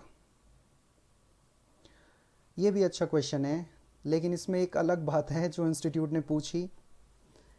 masher जीबा private limited allotted uh standard time. मैंने आपको बताया क्वेश्चन फर्स्ट में स्टैंडर्ड टाइम कहें, टाइम अलाउड कहें, या एक्सपेक्टेड टाइम कहें, या टारगेटेड टाइम कहें, ये एम्प्लॉयर करता है पास्ट एक्सपीरियंस के बेस पर फ्यूचर के लिए एक्चुअल सिचुएशन या सिनेरियो को ध्यान में रखकर, जिसको हम एक्चुअल आउटपुट कहेंगे। इसका मतलब जो स्टैंडर्ड टाइम है, जिसको हम टारगेटेड टाइम भी कह सकते हैं, जिसको हम टाइम अलाउड भी कह सकते हैं, या हम एक्सपेक्टेड टाइम भी कह सकते हैं, वो एम्प्लॉयर द्वारा डिसाइड होगा। ये पहला पॉइंट। पास्ट एक्सपीरियंस के बेस पर एम्प्लॉयर डिसाइड करेगा, दूसरा पॉइंट। फ्यूचर के लिए डिसाइड करेगा, तीसरा पॉइंट। एक्चुअल सिचुएशन सिनेरियो को ध्यान में रखकर डिसाइड करेगा, ये चौथा पॉइंट। ये 4 पॉइंट होंगे टाइम अलाउड के पीछे, स्टैंडर्ड टाइम के पीछे, एक्सपेक्टेड टाइम के पीछे, टारगेटेड टाइम के पीछे। ठीक है, ओके। तो टाइम अलाउड यहाँ हम टी भी लिख सकते हैं। TA हमें गिवन है 40 आवर्स। जॉब का मतलब बच्चों वर्क ही होता है। किसी क्वेश्चन में वर्क वर्ड यूज करेगा इंस्टीट्यूट, किसी क्वेश्चन में जॉब करेगा। जैसे मेरी भी जॉब है, मेरी जॉब है बच्चों को पढ़ाना। बात समझ गए? आपकी जॉब क्या है? अच्छे से पढ़ना। बात समझ पा रहे हैं? अच्छे से पढ़ाना ये मेरी जॉब है, अच्छे से आपको पढ़ना ये आपकी जॉब है। एंड द रेट हमें दिया हुआ है पर आवर 75 रुपीज। यहां पर टाइम टेकन दे रखा है 30 आवर्स। इसका मतलब एम्प्लॉयर ने अलाउ किया 40 आवर्स, जबकि एम्प्लॉय ने कितने आवर्स में काम कंप्लीट कर दिया? 30 आवर्स में। इसका मतलब टाइम सेव्ड है 10 hours. Okay. You are required to calculate the total earnings. Earnings किसका व्यू पॉइंट होता है? हालांकि यहां पर सेम है, एम्प्लॉयर और एम्प्लॉय का व्यू पॉइंट। ये जो प्लान है, स्कीम्स हैं, इसमें सेम रहेगा। सिस्टम कह सकते हैं, मेथड कह सकते हैं, सेम रहेगा। लेकिन फिर भी लिखना चाहते हैं तो लिख सकते हैं with view point of employees, ये लिख सकते हैं। ये बाकी क्वेश्चनों के पर्पज से भी अंडरस्टैंडिंग यहां मेंटेन हो जाएगी, तो बहुत बढ़िया रहेगा। आगे बढ़ते हैं जल्दी से। तो क्वेश्चन है क्वेश्चन फोर्थ है। तो आप देखिएगा, मैं पहले बैकग्राउंड प्रिपेयर करता हूं। तो टाइम अलाउड, या हम इसको स्टैंडर्ड, शॉर्ट में लिख दिया स्टैंडर्ड वर्ड को मैंने, स्टैंडर्ड टाइम भी हम कह सकते हैं। एक और वर्ड लिखना चाहते हैं बच्चों, मैं एग्जाम में आपको अलग अलग वर्ड नहीं लिखने, लेकिन अभी मैं केवल अंडरस्टैंडिंग मेंटेन करा रहा हूं आपकी। रिवीजन करते हुए थोड़ा सा बढ़ रहे हैं आगे, तो इस वजह से हम ये काम करते हुए बढ़ेंगे। ये हमें गिवन है 40 आवर्स। टाइम टेकन भी हमें गिवन है 30 आवर्स। तो टाइम अलाउड हमें गिवन है 40 आवर्स। अब हम लिख सकते हैं फाइनली टाइम सेव्ड। बिल्कुल सिंपल। टाइम अलाउड, मैं यहां TA लिख देता हूं, TT लिख सकता हूं। आगे मैं शॉर्ट फॉर्म यूज कर सकता हूं, TA minus TT, that is 40 minus 30, that is 10 hours. Presentation आपकी बहुत अच्छी होनी चाहिए। ये तो मैंने कंपाइल कर दिए क्वेश्चन, एक ही क्वेश्चन आएगा एग्जाम में। नॉर्मली हर चैप्टर से एक क्वेश्चन आता है, कभी कभी 2 आ जाते हैं, जैसा आपने देखा पिछली क्लास में। मटेरियल से भी मई 2018 में 2 क्वेश्चन आए थे, 5 मार्क्स ईच।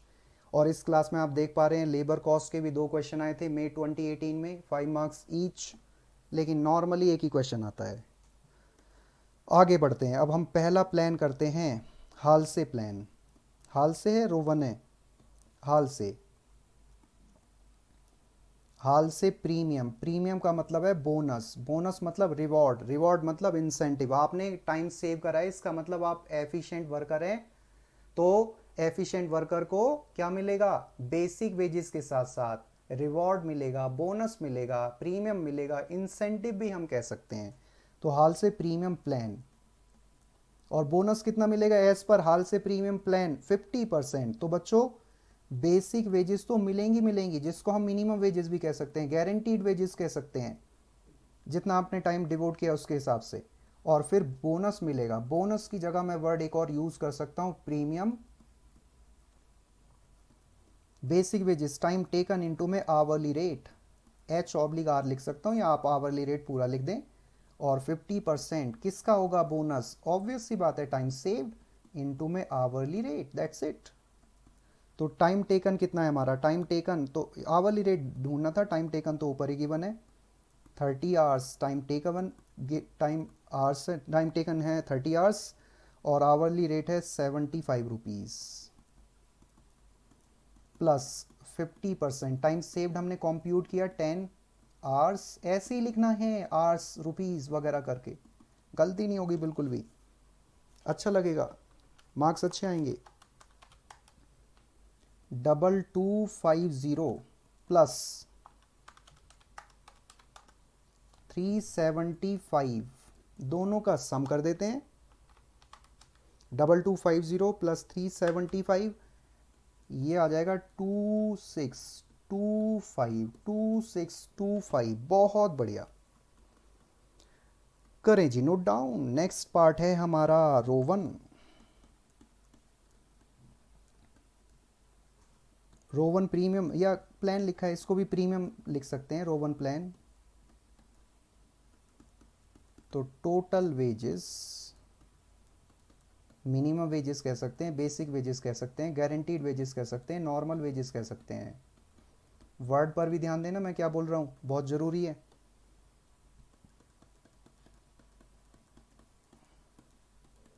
प्रपोर्शनेटली, अब आप थोड़ा सोच के बताओ मुझे, मगअप करने की कोशिश मत करो। जैसा मैंने क्वेश्चन फर्स्ट में आपको बताया, लॉजिक टाइम अलाउड एम्प्लॉयर करेगा, उसी में से वो बेस होगा, बेस होगा, बेस होगा, हमेशा इसी वजह से नीचे आएगा वो, ठीक है। और टाइम टेकन इनटू में टाइम सेव्ड, कभी भी मिस्टेक नहीं होगी इस तरीके से आप सोचेंगे तो।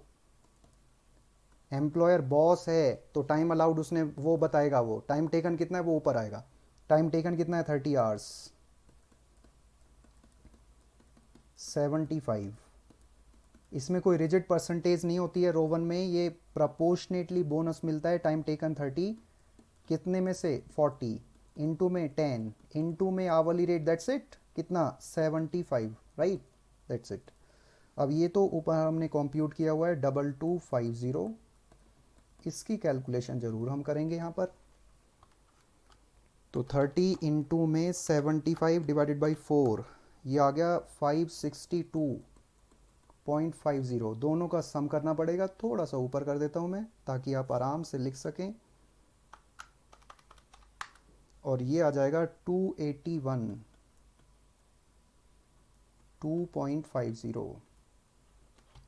तो प्लीज़ इसको भी आप जल्दी से नोट डाउन करें। ये भी कोई मुश्किल वाली तो बात है नहीं, इसमें सिंपल सा क्वेश्चन है ये भी, लेकिन आगे थोड़ा सा एक पॉइंट आएगा इस वाले क्वेश्चन में। तो सेकंड हमने कर लिया टाइम वेज सिस्टम। मैंने जैसा शुरू में कहा था, रोवन प्लान भी टाइम बेस्ड प्लान है, हाल से प्लान भी टाइम बेस्ड प्लान है। अलग से इसने बोला है टाइम वेज सिस्टम फॉलो करें।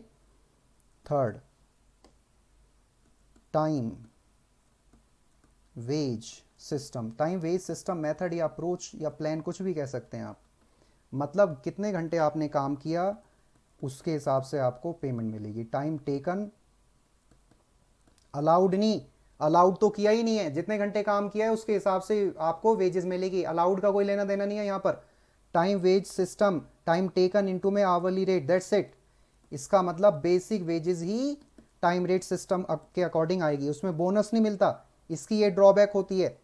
ये मैंने डिटेल में क्लास में बताया है कॉन्सेप्ट। तो time wage system, time taken कितना है? टाइम टेकन है हमारा 30 और ये है बेसिकली 75, ये आ जाएगा 2250। बस बेसिक वेजेस ही टाइम वेज सिस्टम के अकॉर्डिंग निकलती है। तो ये जो सिस्टम है टाइम वेज सिस्टम, इसमें एक ड्रॉबैक है कि ये एफिशिएंट वर्कर को सेटिस्फाई नहीं कर पाता, इसी वजह से हमें रोवन और हाल से प्लान फॉलो करने पड़ते हैं प्रैक्टिकल लाइफ में भी। बात समझ गए ना? चलिए जी आगे बढ़ते हैं। नंबर फोर्थ, पीस, पीस ही है ना शायद, yes piece. Piece, piece rate,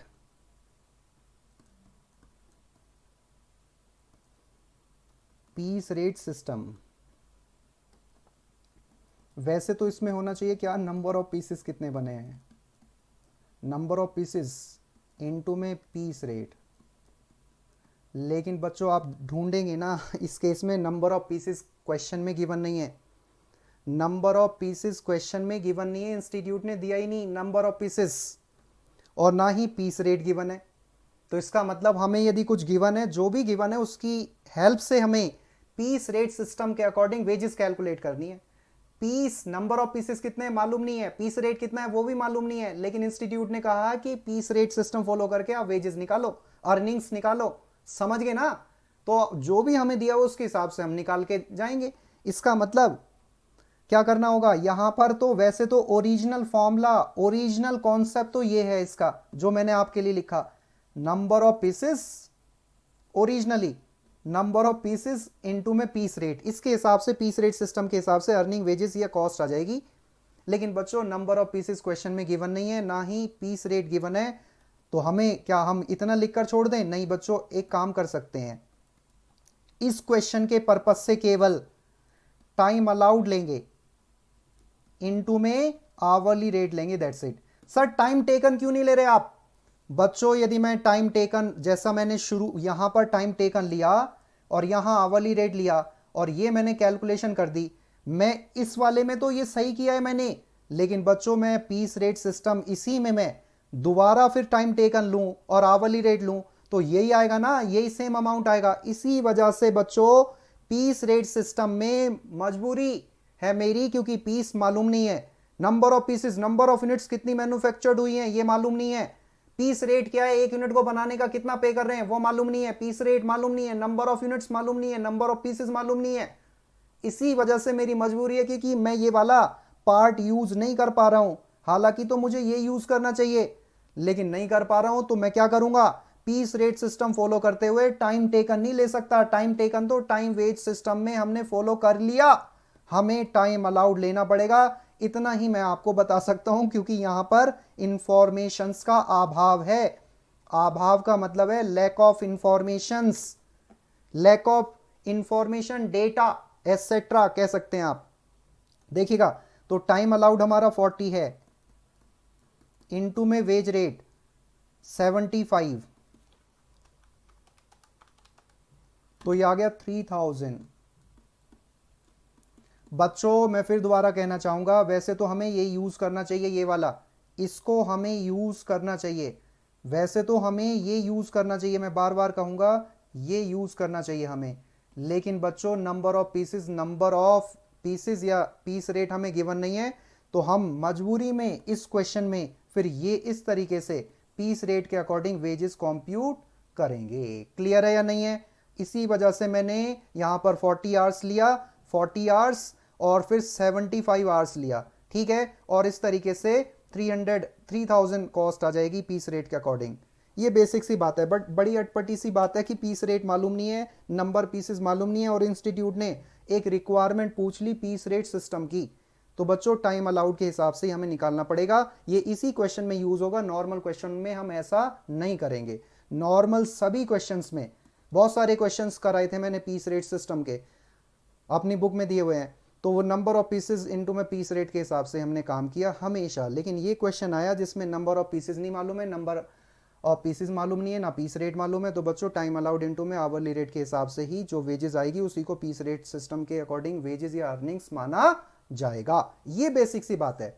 चलो ऐसा हम इसलिए कर रहे हैं क्योंकि लैक ऑफ इंफॉर्मेशन गिवन है क्वेश्चन में। अब आ जाते हैं एक और अच्छे क्वेश्चन पर। अब देख लेते हैं, क्वेश्चन 5 बचा है, 6 है और एक क्वेश्चन 7 है, ठीक है, और 1:30 का लगभग टाइम हो चुका है। ठीक है जी, एक काम करते हैं हम फटाफट क्वेश्चन 6 कर लेते हैं। नहीं पहले तो 5 करना होगा, 5 है ना। तो देखिए क्वेश्चन 5 बड़ा प्यारा क्वेश्चन है, 10 मार्क्स का क्वेश्चन आया। जीको limited has its factory eight 2 locations, Nashik और सतारा।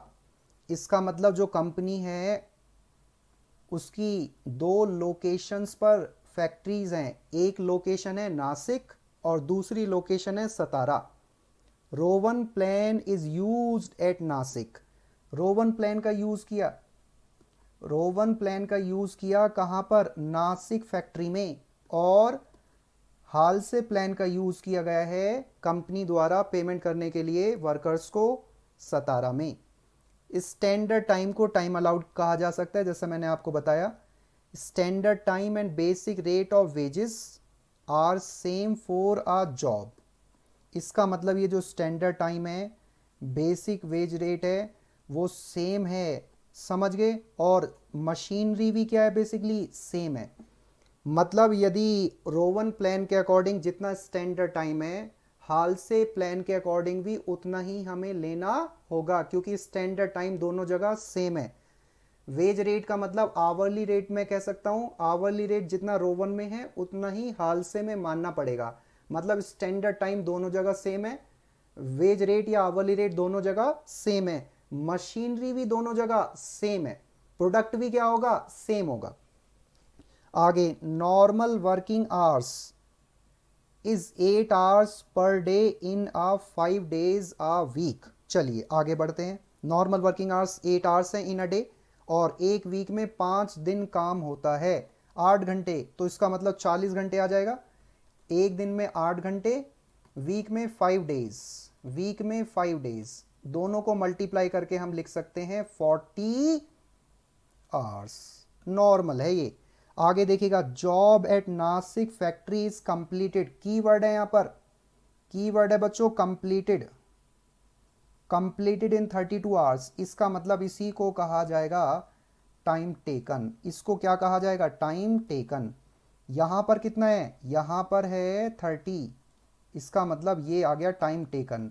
ये टाइम टेकन है, ये टाइम टेकन है, तो ये क्या होगा? टाइम अलाउड होगा। बात समझ पा रहे हैं? यस सर, क्योंकि लिखा हुआ है job eight Nashik factory is completed in 32 hours. Completed in 32 hours Nashik factory में, जहां पर रोवन प्लान हो रहा है। इसका मतलब ये टाइम टेकन है 32 आवर्स, इसलिए मैंने टीटी लिख दिया।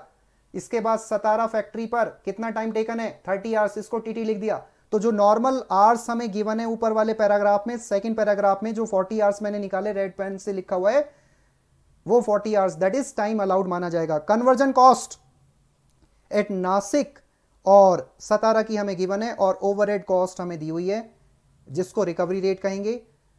मैं नेक्स्ट क्लास में या जो नेक्स्ट चैप्टर होगा वो हमारा ओवरहेड होगा, ओवरहेड के क्वेश्चन करेंगे पास्ट ईयर्स के, उसमें रिकवरी रेट का थोड़ा सा मैं कॉन्सेप्ट बताऊंगा आपको। रिकवरी रेट, इसको रिकवरी रेट कहेंगे, एब्जॉर्प्शन रेट भी कह सकते हैं, प्लीज लिख लीजिएगा। एब्जॉर्प्शन रेट, चार्जिंग रेट भी कह सकते हैं। ये 6 रेट होते हैं नॉर्मली, चार्जिंग रेट, और इन्हीं रेट पर बेस्ड है हमारा chapter activity based costing system. इन्हीं रेट्स पर बेस्ड है हमारा chapter activity based costing system, जो 10 मार्क्स का आता है, वो भी मैं कराऊंगा। To find out the normal wages और कन्वर्जन कॉस्ट के लिए कंपैरेटिव स्टेटमेंट हमें बनानी है। ये कन्वर्जन कॉस्ट क्या होती है देखते हैं, ध्यान से सुनना। रॉ मटेरियल को फिनिश गुड्स में कन्वर्ट करने की जो कॉस्ट होती है उसी को कन्वर्जन कॉस्ट कहा जाता है। प्लीज ध्यान से सुनिए, रॉ मटेरियल को फिनिश गुड्स में कन्वर्ट करने की जो कॉस्ट होती है उसको कहा जाएगा कन्वर्जन कॉस्ट। रॉ मटेरियल किसकी हेल्प से फिनिश गुड्स में कन्वर्ट होगा? लेबर को करेगी रॉ मटेरियल को कन्वर्ट फिनिश गुड्स में, किसकी हेल्प से? मशीन्स की हेल्प से। तो मशीन का डेप्रिसिएशन, मशीन की रिपेयर मेंटेनेंस, मशीन को रखने के लिए हमें फैक्ट्री चाहिए, तो फैक्ट्री का रेंट, इसका मतलब लेबर को जो हम पे करेंगे और फैक्ट्री में जितने भी फैक्ट्री ओवरहेड्स इनकर्ड करेंगे, दोनों का सम करेंगे, उसी को कहा जाएगा कन्वर्जन कॉस्ट। बात समझ गए? रॉ मटेरियल को, ध्यान से सुनना, एक बार और रिपीट करता हूं, रॉ मटेरियल को फिनिश गुड्स में कन्वर्ट करने की जो कॉस्ट होती है उसी को कन्वर्जन कॉस्ट कहा जाता है। अब और ध्यान से सुनना, raw material is converted with the help of labour and labour works in factory, hence conversion cost is the sum of labour cost, जिसको वेजेस भी कह सकते हैं, labour cost plus factory overheads. बात समझ गए? एक बार दोबारा रिपीट करता हूं, conversion cost is the sum of labour cost and factory overheads. क्यों? क्योंकि लेबर कन्वर्ट करती है रॉ मटेरियल को फिनिश गुड्स में एक, और दूसरा कहां पर वो कन्वर्ट करती है, फैक्ट्री में। दोनों का सम करेंगे, लेबर कॉस्ट और फैक्ट्री ओवरहेड दोनों का सम करेंगे, तब जाकर कन्वर्जन कॉस्ट आएगी। ओके, एक ये तरीका हो गया। दूसरा तरीका क्या है, अभी हमने क्वेश्चन फर्स्ट में फैक्ट्री कॉस्ट निकाली, जिसमें material cost, labour cost, factory overhead तीनों का सम करके फैक्ट्री कॉस्ट आई। फैक्ट्री कॉस्ट में से यदि मैं मटेरियल कॉस्ट डिडक्ट कर दूंगा तो बचेगा क्या, लेबर प्लस फैक्ट्री ओवरहेड, जिसको कन्वर्जन कॉस्ट कहा जा सकता है। तो कन्वर्जन कॉस्ट कैसे निकलेगी, labour cost plus factory overhead दोनों का सम कर दिया, या फैक्ट्री कॉस्ट में से आपने मटेरियल कॉस्ट डिडक्ट कर दी, तब भी कन्वर्जन कॉस्ट आएगी सेम टू सेम। बोलो क्लियर है? आगे बढ़ते हैं। तो आ जाइएगा भाई, क्वेश्चन है हमारा 5।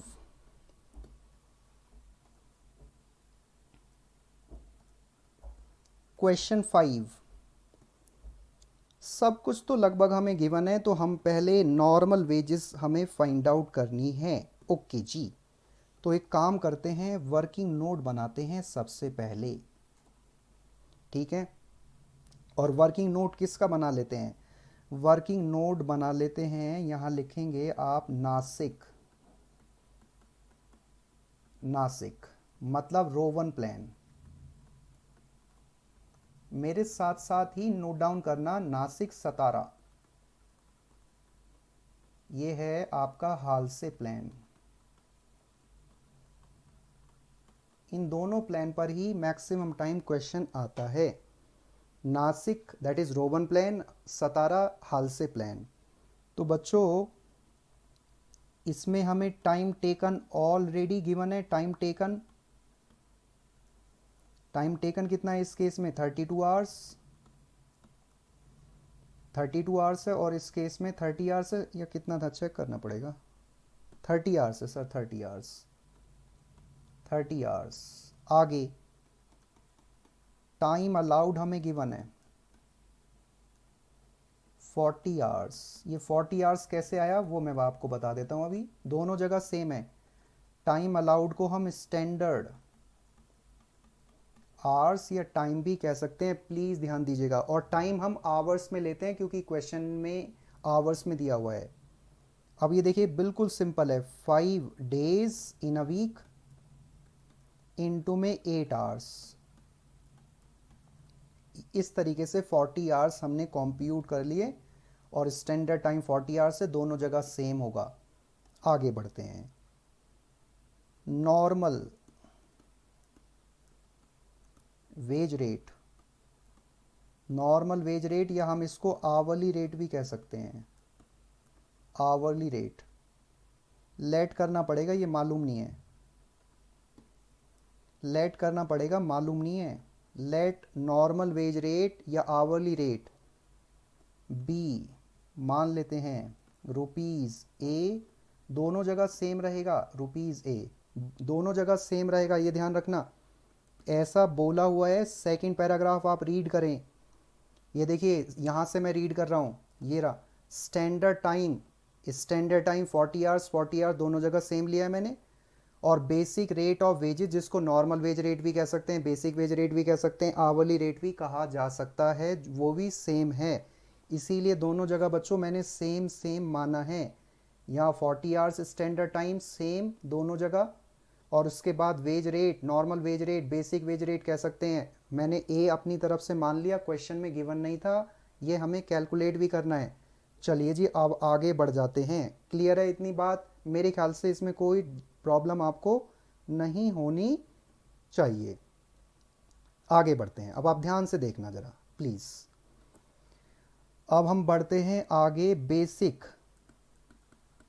बेसिक वेजेस कंप्यूट करते हैं। सर बेसिक वेजेस को मिनिमम वेजेस भी कह सकते हैं ना, आपने बताया हाँ जी। क्या गारंटीड वेजेस भी कहा जा सकता है? बिल्कुल सही बात है। क्या इसको सर हम मिनिमम वेजेस के बाद, गारंटीड वेजेस के बाद, बेसिक वेजेस के बाद क्या नॉर्मल वेजेस भी कह सकते हैं? बिल्कुल सही कह रहे हैं आप। चलिए तो ये आएगा टाइम टेकन, और ये आएगा आवरली रेट। बच्चों टाइम टेकन तभी आप शॉर्ट में टीटी यूज करना, ऊपर लिख जरूर देना, लिख देना जरूर, है ना बच्चों, नहीं तो फिर मुश्किल हो जाएगी बच्चों। इसको आवरली रेट यदि आप यूज कर रहे हैं शॉर्ट में एचआर, टी और टीए, तो प्लीज आप ऊपर लिख देना, उसके बाद ही लिखना, नहीं तो फिर मुश्किल हो जाएगी। टाइम टेकन है हमारा कितना, 32 आवर्स इनटू में वेज रेट है ए, इसका मतलब ये आ जाएगा कितना 32 रुपीज़ 32A। यहाँ पर कितना आएगा 30 आवर्स। बिल्कुल आराम से चलेंगे, कोई जल्दीबाजी नहीं करेंगे, बिल्कुल आराम से। ये आ गया 30A, ठीक है। हाँ जी, प्लस करेंगे बोनस, ये आएगा T T divided by T A, into में टाइम सेव्ड, इंटू में आवरली रेट। आगे बढ़ते हैं, इसमें 50% लेंगे हम, टाइम सेव्ड इंटू में आवरली रेट, क्योंकि लिखा नहीं है तो 50% ही बताया हुआ है। रो 1 के हालसे के अकॉर्डिंग टाइम टेकन कितना है 32, टाइम अलाउड है 40, टाइम सेव्ड कितना आ गया ये नहीं लिखा भाई मैंने। एक काम करते हैं, ऊपर लिखा नहीं था ना, कहीं लिख लीजिएगा प्लीज़, यहाँ पर मैं स्पेस दे के लिख देता हूँ, आप भी नीचे लिख देना चाहे बाद में, time saved T S T A minus T T, ये 8 आवर्स आ गया और ये आ गया 10 आवर्स, दैट्स इट। ठीक है बच्चों, यहाँ लिख दीजिएगा, ये मैंने एक तरीके से वर्किंग नोट के रूप में चीज़ें बताई हैं आपको, है ना। आगे बढ़ते हैं,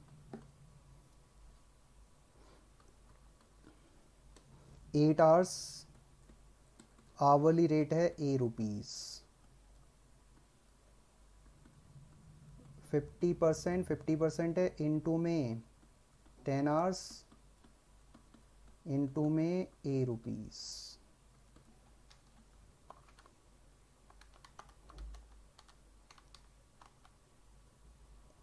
तो ये आएगा ₹6.4A, ठीक है। और ये तो सिंपल है, 5 रुपीज़ 5A आ जाएगा। अब आप दोनों का सम करना होगा आपको,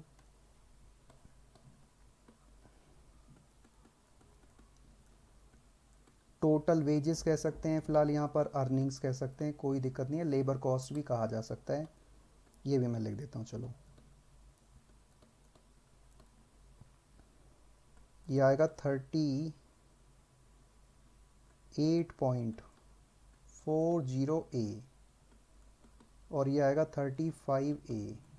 प्लीज़ नोट डाउन करें। तो बच्चों ये इस तरीके से प्लीज़ जल्दी से नोट डाउन करें। आगे बढ़ते हैं, आगे देखिएगा, नोट लिख देते हैं, दी conversion cost is the sum of labor cost and factory overheads.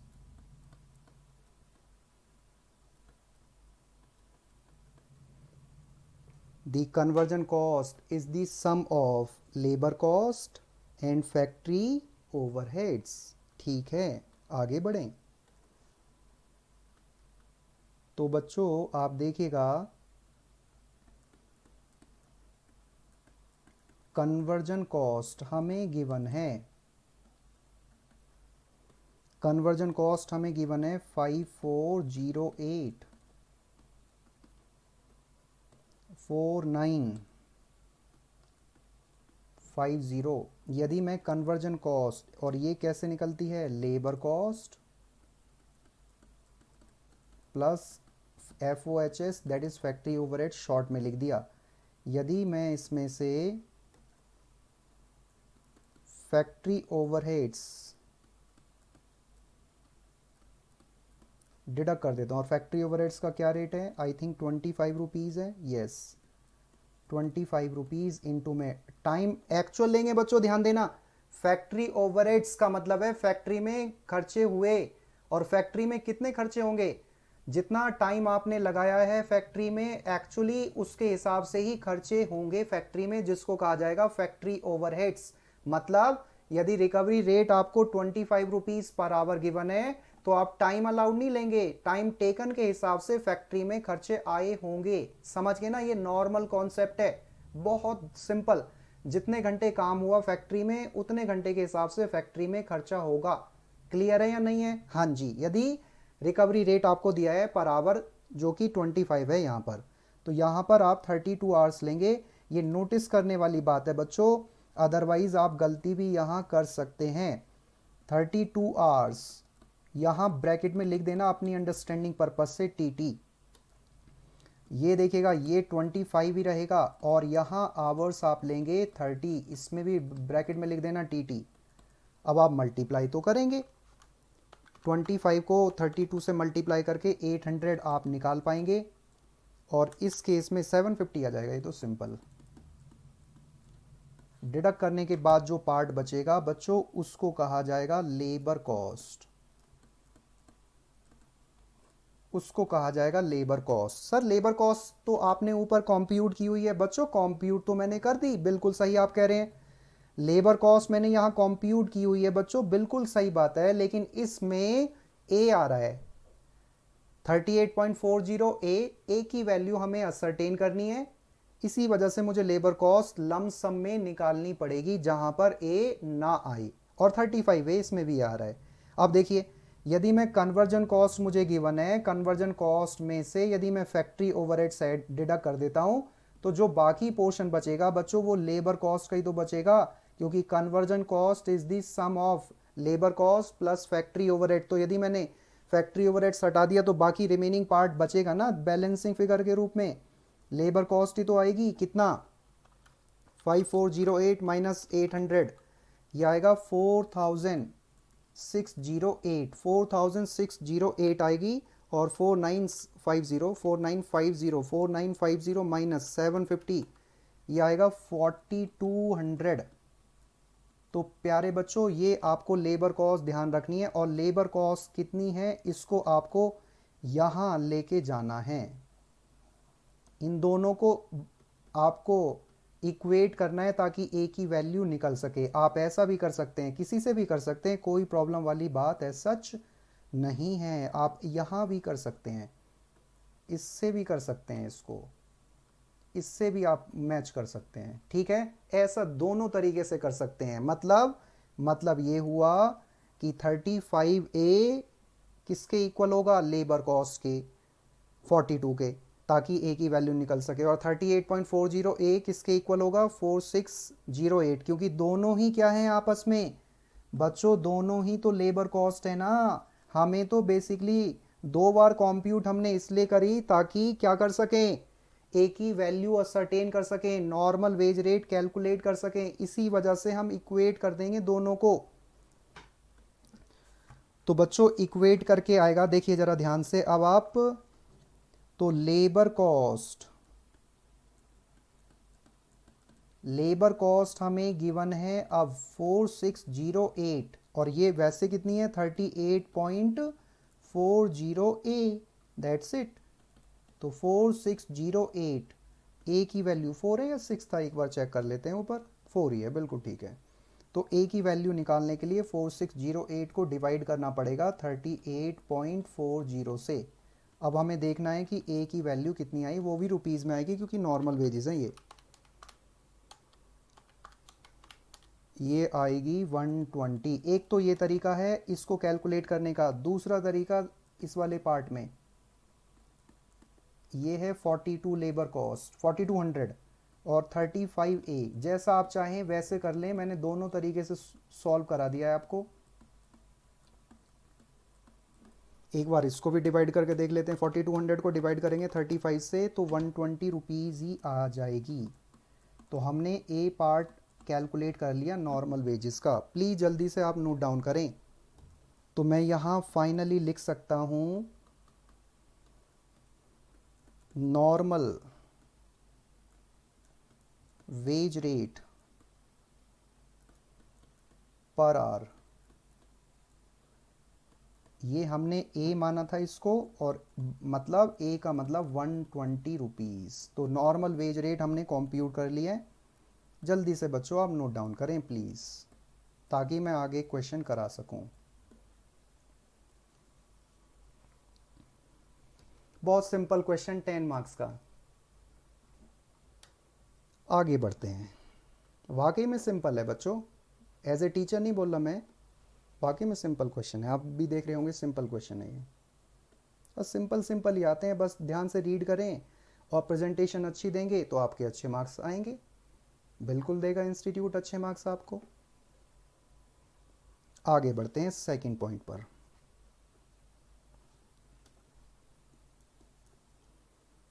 Statement showing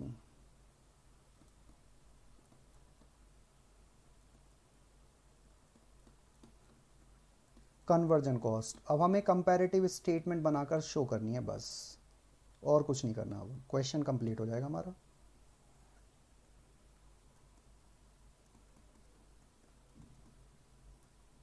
Nashik,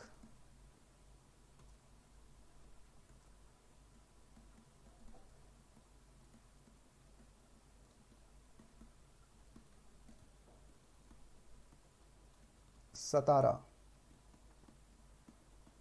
हाल से प्लान। नासिक में हमने रोवन प्लान यूज़ करना है और सतारा में हाल से प्लान। देखिएगा सबसे पहले लेबर कॉस्ट आएगी, हाँ जी लेबर कॉस्ट कितनी है, वेजेस भी कह सकते हैं आप इसको, 38.40 ए और 35 ए। तो बच्चों 38.40 इंटू में 120, 35 इंटू में 120,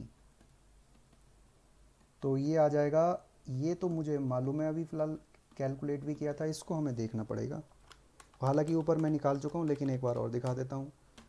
4608, इसमें हम ऐड कर देंगे अब क्या,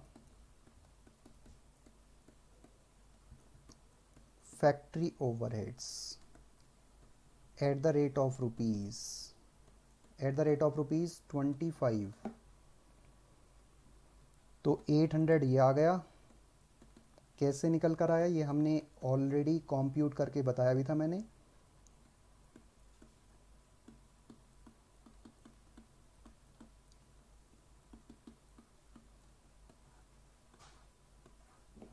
दोनों का सम देखेंगे तो वही आएगा जो क्वेश्चन में कन्वर्जन कॉस्ट गिवन है। केवल कंपैरेटिव वे में दिखाना था आपको, बाकी इसमें कोई कैलकुलेशन वाला काम नहीं है, फिर भी मैंने कैलकुलेट करके दिखा दिया अलग से। दैट्स इट, कर लीजिए प्लीज़।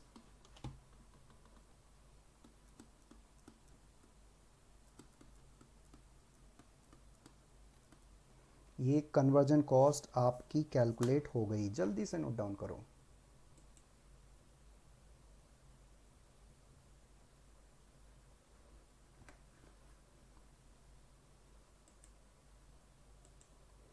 तो बच्चों हमने फर्स्ट से लेके क्वेश्चन 6 तक कवर कर लिए, मतलब नवंबर 2020 तक हमने क्वेश्चंस, नहीं सॉरी, नवंबर 2019 तक क्वेश्चन कवर कर लिए हैं। बाकी जो क्वेश्चन 6 है, 7 है, बहुत ही इम्पॉर्टेंट क्वेश्चन है, और क्वेश्चन 8 है, ये तीनों क्वेश्चन मैं नेक्स्ट क्लास में डिस्कस करूंगा।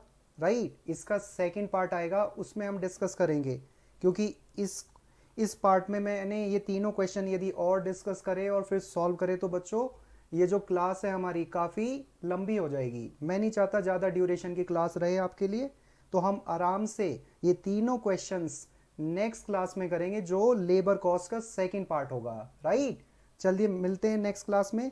Okay bye, thank you, God bless you all.